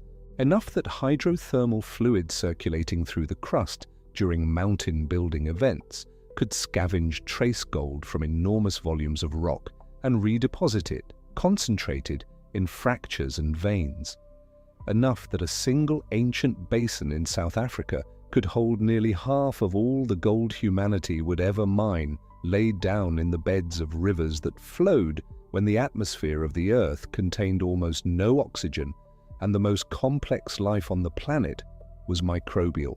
The tungsten isotope studies at Isua in Greenland, published in 2011, offered a glimpse into how that addition might be detected. Tungsten, like gold, is siderophile. A particular isotope of tungsten, tungsten-182, is produced by the radioactive decay of hafnium-182, and hafnium and tungsten have different chemical behaviors. Hafnium prefers silicate minerals and stays in the mantle and crust, while tungsten follows iron toward the core. The ratio of tungsten-182 to other tungsten isotopes in a rock therefore carries information about when it formed relative to the hafnium to tungsten decay, which was essentially complete in the first 60 million years of the solar system. Rocks that formed before the core had finished segregating tungsten downward have elevated tungsten-182 signatures. Rocks that formed later from material added after the core was largely sealed have lower ones because the newly arriving material had already decayed its hafnium but hadn't had its tungsten stripped away yet. The Isua rocks, some of the oldest surviving crustal material on Earth, carry signatures consistent with material being added to the Earth's mantle after the core had substantially formed. It is not a simple or singular proof, but it is a thread in a larger tapestry of evidence pointing to the same conclusion. The gold in the crust received a contribution from a late delivery, arriving after the gate had nominally closed. The gold that came through that gate was still just gold distributed through rock. It was present in trace amounts in the mantle and in the early crust. To become ore, to become something worth mining across billions of dollars of infrastructure and millions of human lifetimes of labor, it needed to be concentrated. And concentration is the next part of the story, the slow, hydrothermal, orogenic part that moves at the pace of mountains rather than the pace of a kimberlite fountain. But that is the business of the next descent, not this one. This part ends here, in the deep, in the pressure and the heat of a mantle that is never still, where crystals grow over millions of years and trap the world around them in tiny mineral cages, and where the gold that was forged in the collision of dead stars has been sitting since before there were continents recognizable by name, waiting in the rock, displaced from the core by an accident of cosmic timing, available to be found by processes that are themselves the product of hundreds of millions of years of planetary motion. The ringwoodite is in its diamond. The ice is in its cage. The davemaoite sits on its laboratory shelf, still in the phase that belongs to a world neither instrument nor human hand has otherwise reached, and somewhere in an ancient basin in South Africa, in rock, laid down when the oceans were warm and shallow and the sky above them was the wrong color, the gold that fell from a neutron-star collision before the Earth existed has been waiting in fossilized riverbeds for 3 billion years. The how of its concentration and the why of that particular basin, and the depth to which humans have gone to retrieve it, and what all of it means about why Earth hides its treasures so impossibly far from any ordinary reach. that is where the next descent leads. And so we descend one final time, not into the mantle, not into the transition zone where ringwoodite holds its hidden water and diamonds carry their impossible passengers, but into the crust itself, into the uppermost skin of the planet, the thin and geologically restless layer where mountains are born and die, and where, over timescales that dwarf any dynasty or civilization or species, the gold that fell from the sky gets slowly, patiently gathered into places where it can be found. Begin with a number, because the number is the first thing that forces the scale into view, 4 parts per billion. That is how much gold exists in average crustal rock, not 4 parts per thousand, not 4 parts per million, 4 parts per billion. If you took a ton of ordinary granite or basalt, a block of rock the size of a small car, you would find roughly 4 micrograms of gold inside it. A microgram is a millionth of a gram. The amount of gold in that entire ton of rock would not be visible to the naked eye. It would not be visible under a basic magnifying glass. It would be a quantity so vanishingly small that no practical extraction method could ever recover it, no matter how clever, no matter how patient, no matter how much energy you were willing to spend. The gold is there, dispersed through the mineral lattice, the way a single drop of ink disperses through a swimming pool. Present, technically, but irretrievably diluted. And yet the gold in human hands exists, the gold in the vaults and the jewelry and the electronics and the teeth and the satellite components and the museum cases exists, which means that somewhere between 4 parts per billion spread across the whole crust and the refined bar sitting in a vault, something concentrated it. Something took the swimming pool and evaporated it down again and again over vast stretches of geological time until what was left was a place where the gold was not 4 parts per billion but 4 parts per hundred, enriched by a factor that runs into the millions, concentrated from an almost cosmically thin dispersal into something a human being with the right tools could locate and extract. The agent responsible for most of that concentration is water. Hot water, mineral-laden, pressurized, chemically active water moving through fractured rock at temperatures that would scald and at pressures that would crush, circulating through the deep crust along fault planes and fracture networks and contact zones, dissolving trace amounts of gold from enormous volumes of rock as it moves, and then, when the pressure drops or the temperature shifts or the chemistry changes, depositing that gold in a much smaller space. This process has a name: hydrothermal concentration.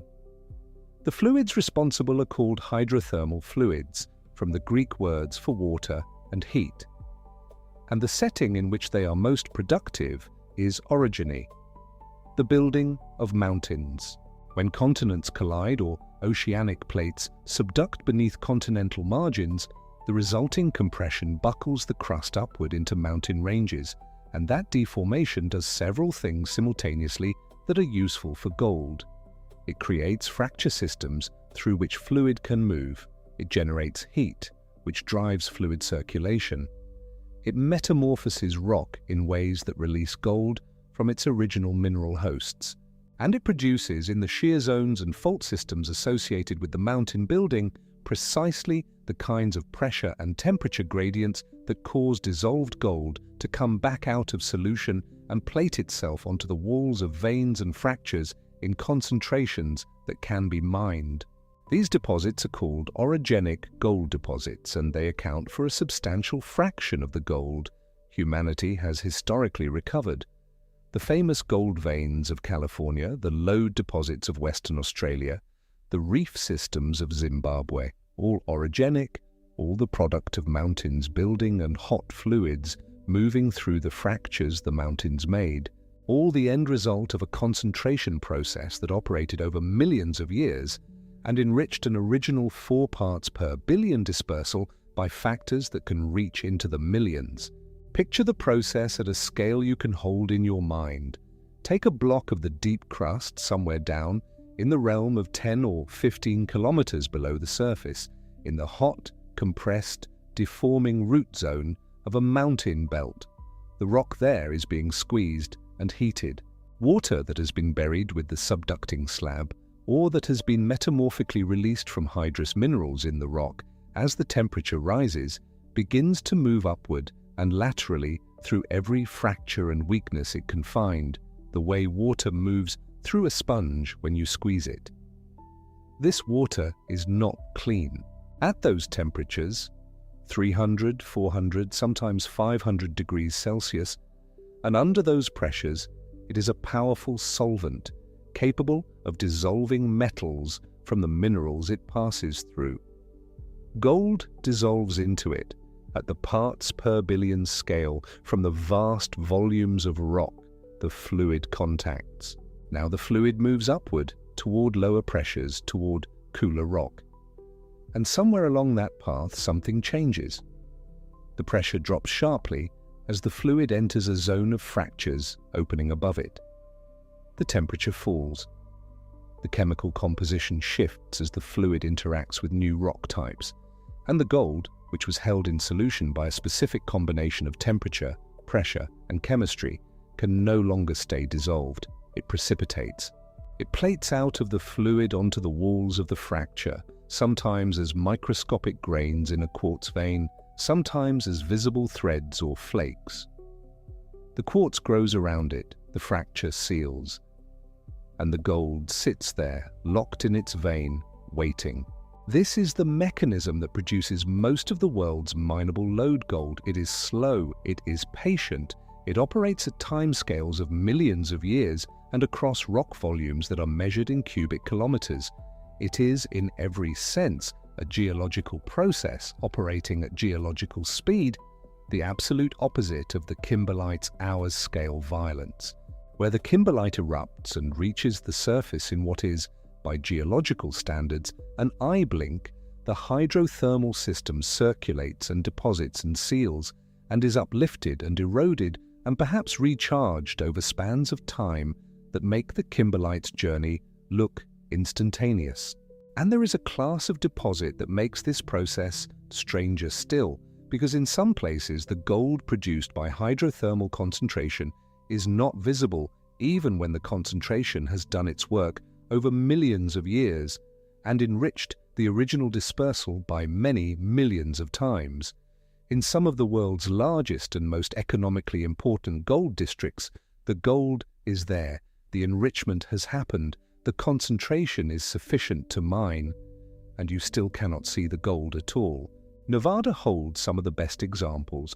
The deposits found across stretches of Nevada, known as Carlin-type deposits after the Carlin trend, where they were first recognized in the mid-20th century, contain gold measured in grams per ton, meaningfully concentrated by any geological standard, enough to make them among the most productive gold districts on the planet. And yet the gold in them is invisible. It exists at micron scale, which is to say, at the scale of a millionth of a meter, locked inside the crystal structure of sulfide minerals, primarily Arsenian pyrite and arsenopyrite. The gold is not in veins you can see. It is not in nuggets or flakes or threads. It is in the lattice of other minerals, substituted for other atoms, so fine that it passes through the eye without a trace. To find gold in a Carlin-type deposit, you do not look for gold. You look for the right rock types, the right chemical signatures, the right alteration patterns that tell you hydrothermal fluids moved through here and deposited their cargo in the only form this particular chemical environment allowed. Invisible, disseminated, trapped in a host mineral that shows no gold at all to any optical instrument. You would pick up a handful of the ore and see grey rock. You would hold it to the light and see nothing that suggested treasure. Only a laboratory analysis measuring the chemistry at a precision of parts per million or parts per billion would reveal that the rock in your hand, this apparently unremarkable grey stone, contains meaningful concentrations of one of the rarest and most sought metals on Earth. It is a useful thing to hold in mind when thinking about what gold actually is in geological terms. It is not, most of the time, the gleaming nugget of the prospector's imagination. It is a trace chemical signal dispersed through rock, concentrated by processes that operated over millions of years and detectable, in many of its largest occurrences, only by chemistry rather than sight. But not always, and not everywhere. And in one place on Earth, the gold is not invisible, and the deposit is not a vein, and the mechanism of concentration is not quite the same as the orogenic system, and the scale of what accumulated there is so far outside the range of any other gold occurrence that it has shaped not only the history of human gold mining, but the geopolitical history of an entire continent. That place is the Witwatersrand Basin in South Africa. The name Witwatersrand is Afrikaans. It means more or less ridge of white waters, a reference to the watershed divide running through what is now the Gauteng province, where streams flow north toward the Limpopo and south toward the Vaal. The ridge itself is not dramatic. It is not a mountain range. It is a low, rolling, unassuming division in the landscape, and for most of human history, it was unremarkable. In 1886, a man named George Harrison found gold in the rock outcropping near the farm Langlata on the Witwatersrand. Within months, what he had found became clear, and within years, Johannesburg had been founded, a city that did not exist before the gold, and that grew within a decade of the discovery into one of the largest cities in southern Africa. The gold rush that followed the 1886 discovery transformed the region, drew labor and capital from across the world, and set in motion political and economic forces that shaped southern Africa through the following century in ways that are still felt today. None of that is the geological story. The geological story is older by a factor of roughly 2 million, and it is stranger. The Witwatersrand gold does not occur in veins. It does not occur in the hydrothermal fracture-filled deposits that characterize orogenic gold systems. It occurs in conglomerates, ancient sedimentary rocks composed of rounded pebbles cemented together in a sandy matrix, rocks that were laid down not by hydrothermal fluids circulating through fractures, but by rivers. Ancient rivers, rivers that flowed across the surface of an early Earth whose geography bore no resemblance to anything that exists today, rivers that eroded older rocks, transported the eroded sediment downstream, and deposited it in fans and deltas along the margins of ancient basins. The conglomerates of the Witwatersrand were deposited somewhere between 2.7 and 3.0 billion years ago. At that time, the supercontinent Pangaea did not exist, the Atlantic Ocean did not exist, the Himalayas did not exist. What existed in what is now South Africa was a shallow, warm Archean sea and the margins of an ancient basin, and rivers flowing into that basin from older Archean terrains, carrying sediment that included, mixed in among the quartz pebbles and heavy minerals, grains of gold.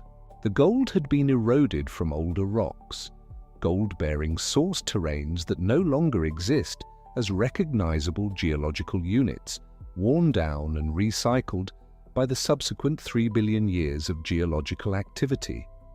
And as the rivers transported that sediment, the gold, being dense, settled out preferentially in certain hydraulic environments, on gravel bars, in the bends of river channels, in the slack water zones where currents slowed and the heaviest particles dropped first.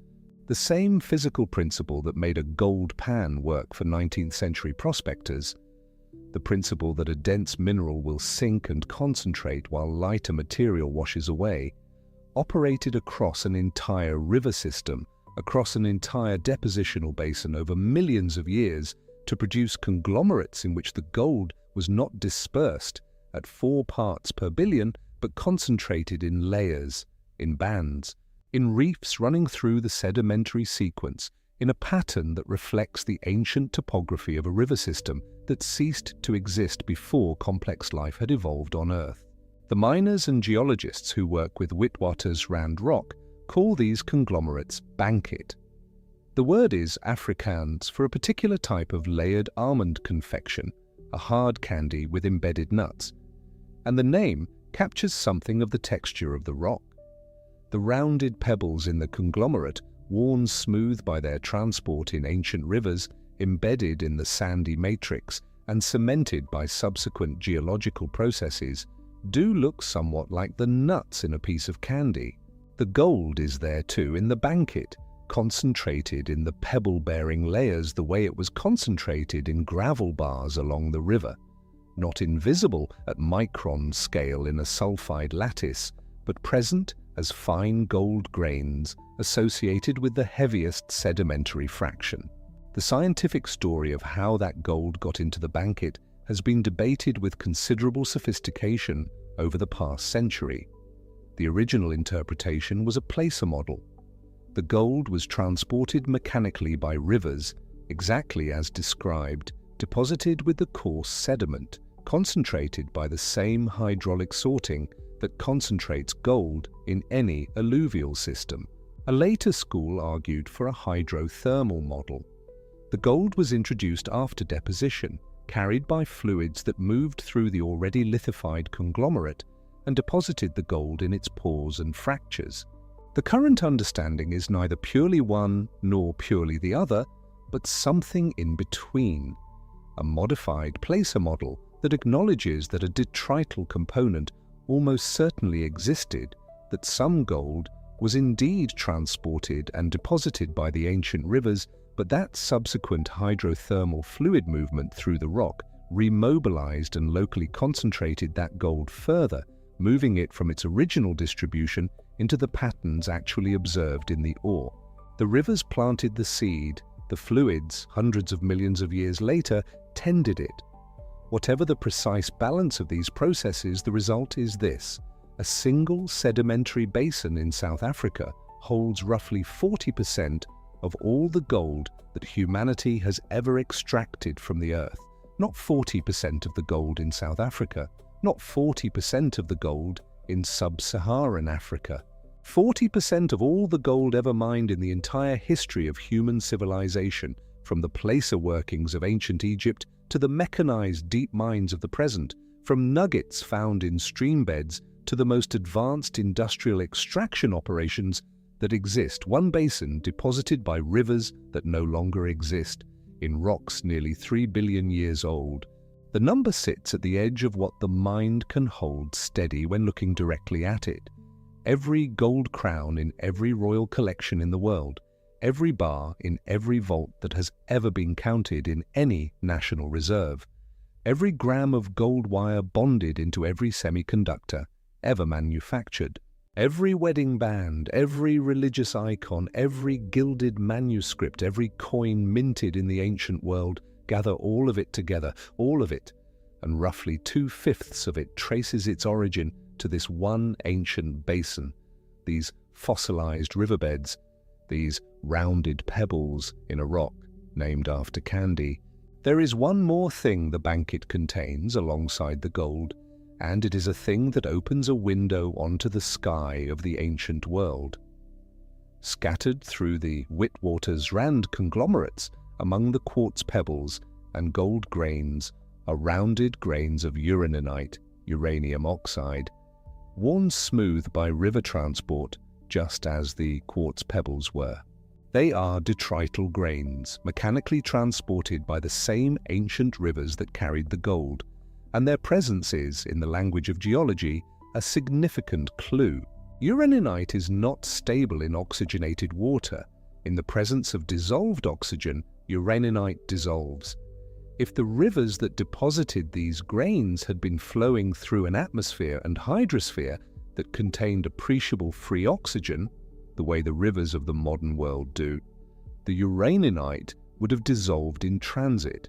It would not have survived as rounded detrital grains.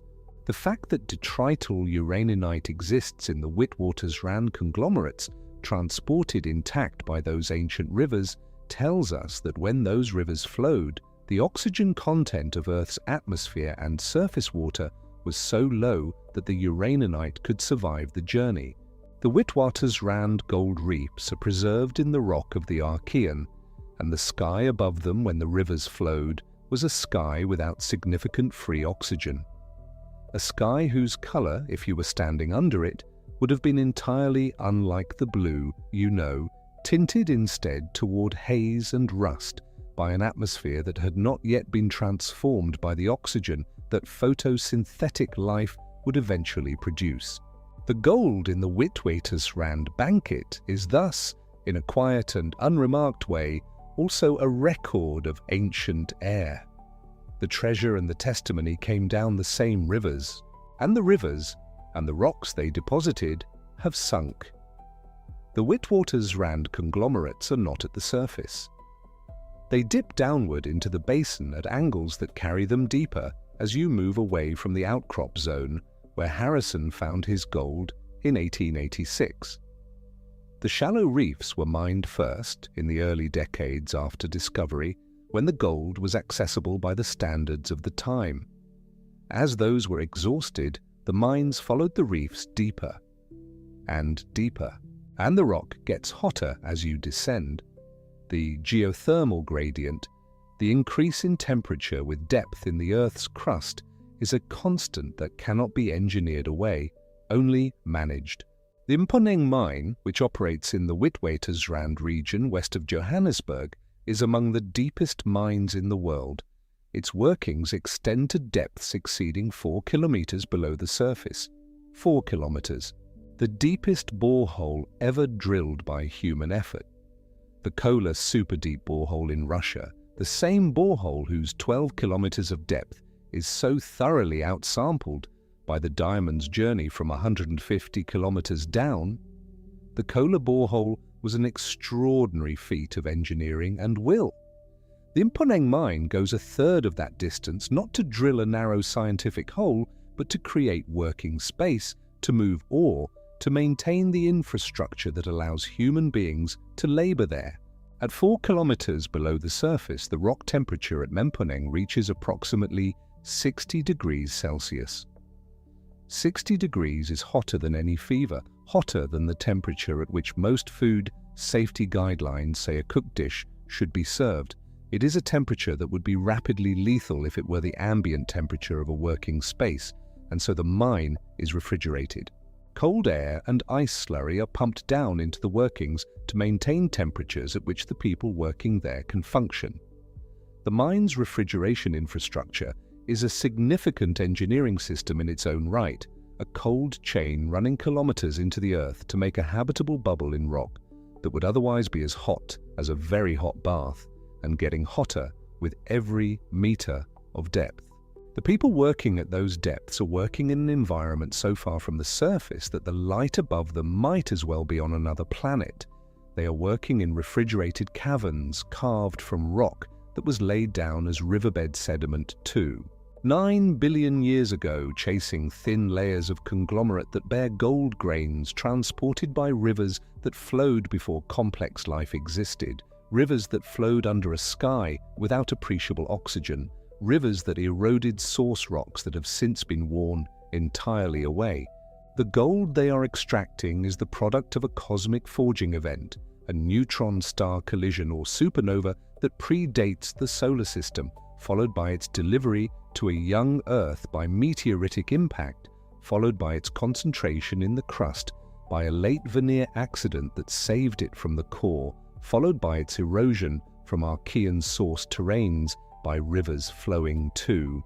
9 billion years ago, followed by its hydraulic sorting and deposition in conglomerate layers, followed by hydrothermal fluid movement that further concentrated it, followed by the long burial and compression of those reefs by subsequent geological events, and now its recovery by human beings working in refrigerated caverns 4 kilometers down. Every step in that chain required something else to go right before it. Every link is a contingency. The gold exists at Mponeng in recoverable form because of a sequence of events that began before the Earth formed, and that includes a neutron star merger, 2 planetary differentiation processes, a cosmic bombardment, the existence of Archean rivers, the specific hydraulic conditions of a 9-billion-year-old river system, the chemical properties of hot hydrothermal fluid, and the geological accident of an ancient sedimentary basin being preserved, rather than destroyed by subduction or deep metamorphism, in a configuration that kept its contents accessible, however deeply buried, to the surface. This is why Earth buries its treasure so deep, and why the depth is not an arbitrary cruelty, but an expression of the conditions required for the treasure to exist at all. Diamonds require pressure. Not the pressure of weight alone, not the pressure of a mountain's weight on the rock below it, but the pressure found only at depths of 150 kilometers and more, where the lithospheric mantle sits cold and dense beneath the oldest and thickest of the ancient continental cores. At those depths and at those pressures, carbon does not become graphite. It becomes diamond. That pressure is only sustained over the billions of years required for diamonds to grow because the cratonic keels beneath the oldest continents are stable. They are the geologically quiet, cold, thick roots of Archean crust that have not been recycled by subduction or convection, that have sat largely undisturbed beneath the continents for 2, 3, sometimes more than 3 billion years.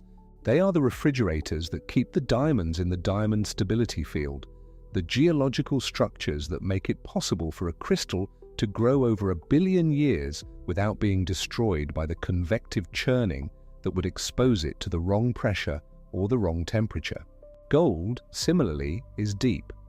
Or rather, the conditions that concentrate it are the product of deep crustal processes that require time and tectonic activity and the circulation of fluids through enormous rock volumes at pressures and temperatures that exist only at meaningful depth. The Witwatersrand gold was deposited at the surface by rivers, but the source of that gold was Archean crust and Archean hydrothermal systems, the product of tectonic and magmatic processes operating in the earliest chapters of Earth's history. The depth of the Mponeng workings today is not where the gold formed. It is where the gold ended up, buried by the weight of subsequent geological time, carried downward by the slow subsidence of an ancient basin. The process of planetary differentiation that began when Earth was young.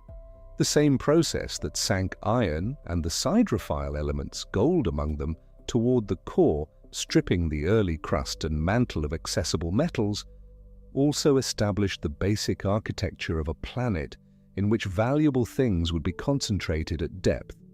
Dense things sink, light things rise. The crust is the light scum that floated to the top of a molten planet, and the scum has very little of anything that was siderophile, very little of anything that preferred iron's company in the melt.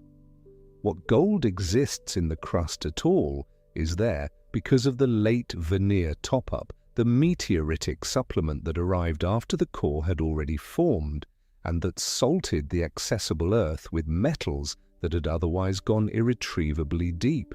So the treasure is deep because the conditions that make it are deep.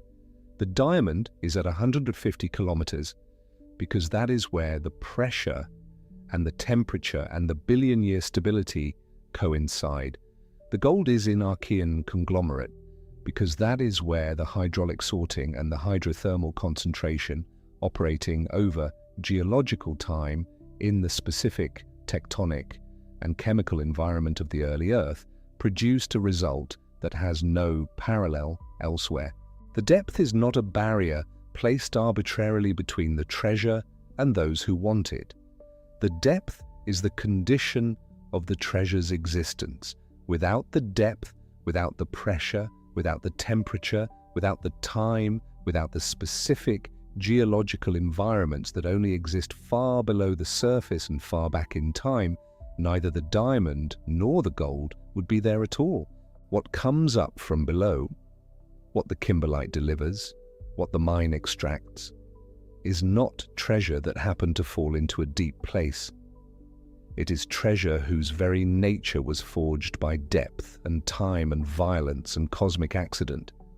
and whose presence at the surface is the result of a chain of geological improbabilities so long and so contingent that the wonder is not that Earth has buried its treasures deep, but that they reached the surface at all. Think of what you now know about the thing on the finger, about the thing in the vault.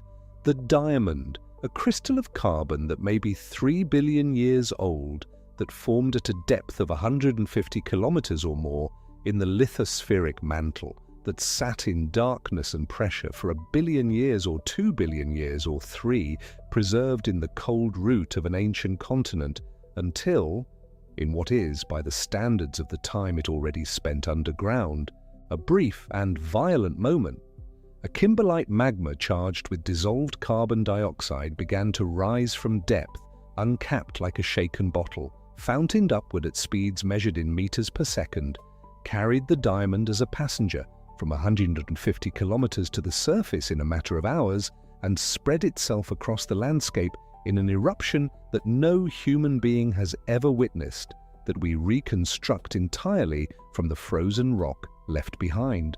The diamond survived because the elevator was fast enough.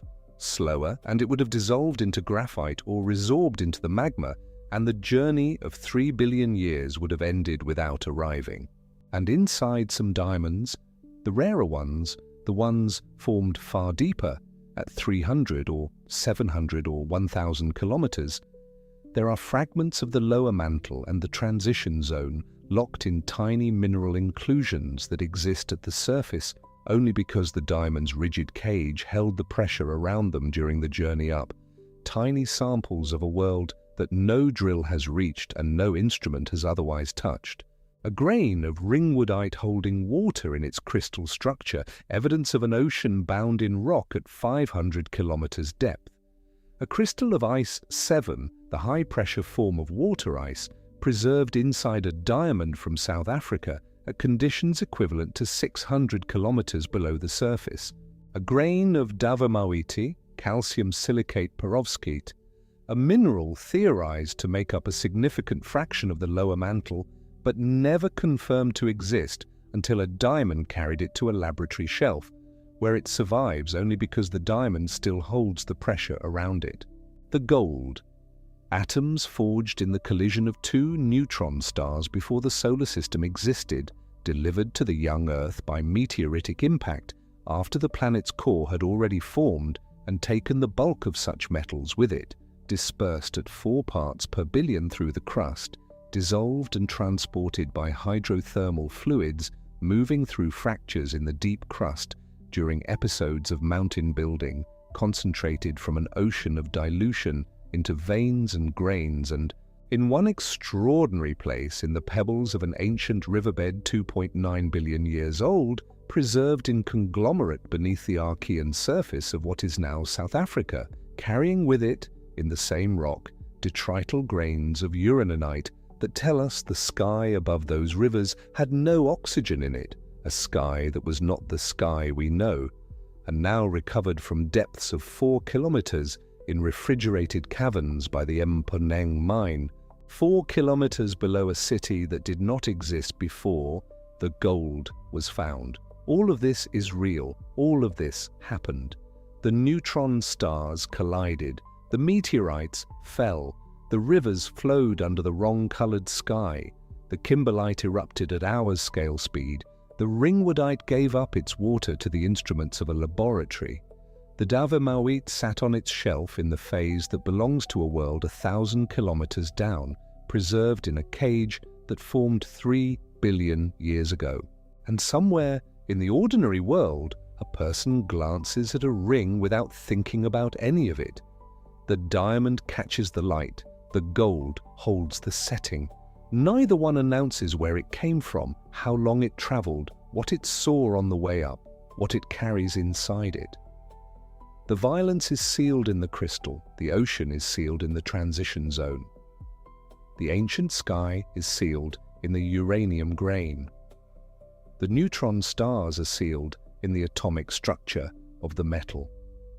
All of it is there.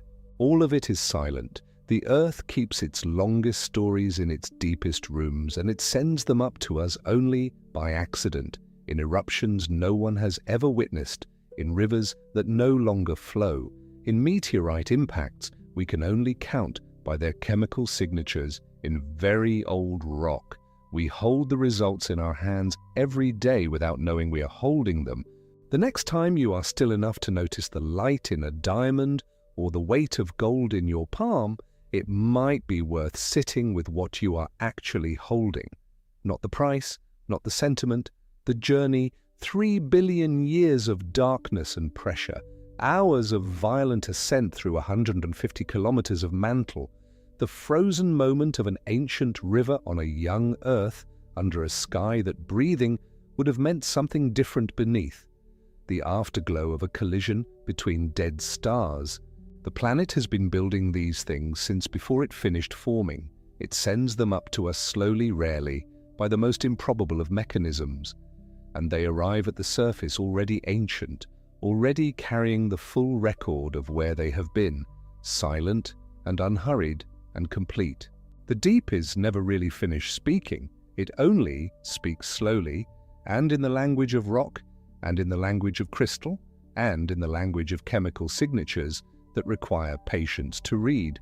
But the message is there. It has always been there. Rest now. The passages are quiet. The ancient rivers have long since stopped. The kimberlite that brought the diamond up erupted millions of years ago and has been still ever since. The gold in the banquet has not moved in 3 billion years, and it will not move tonight.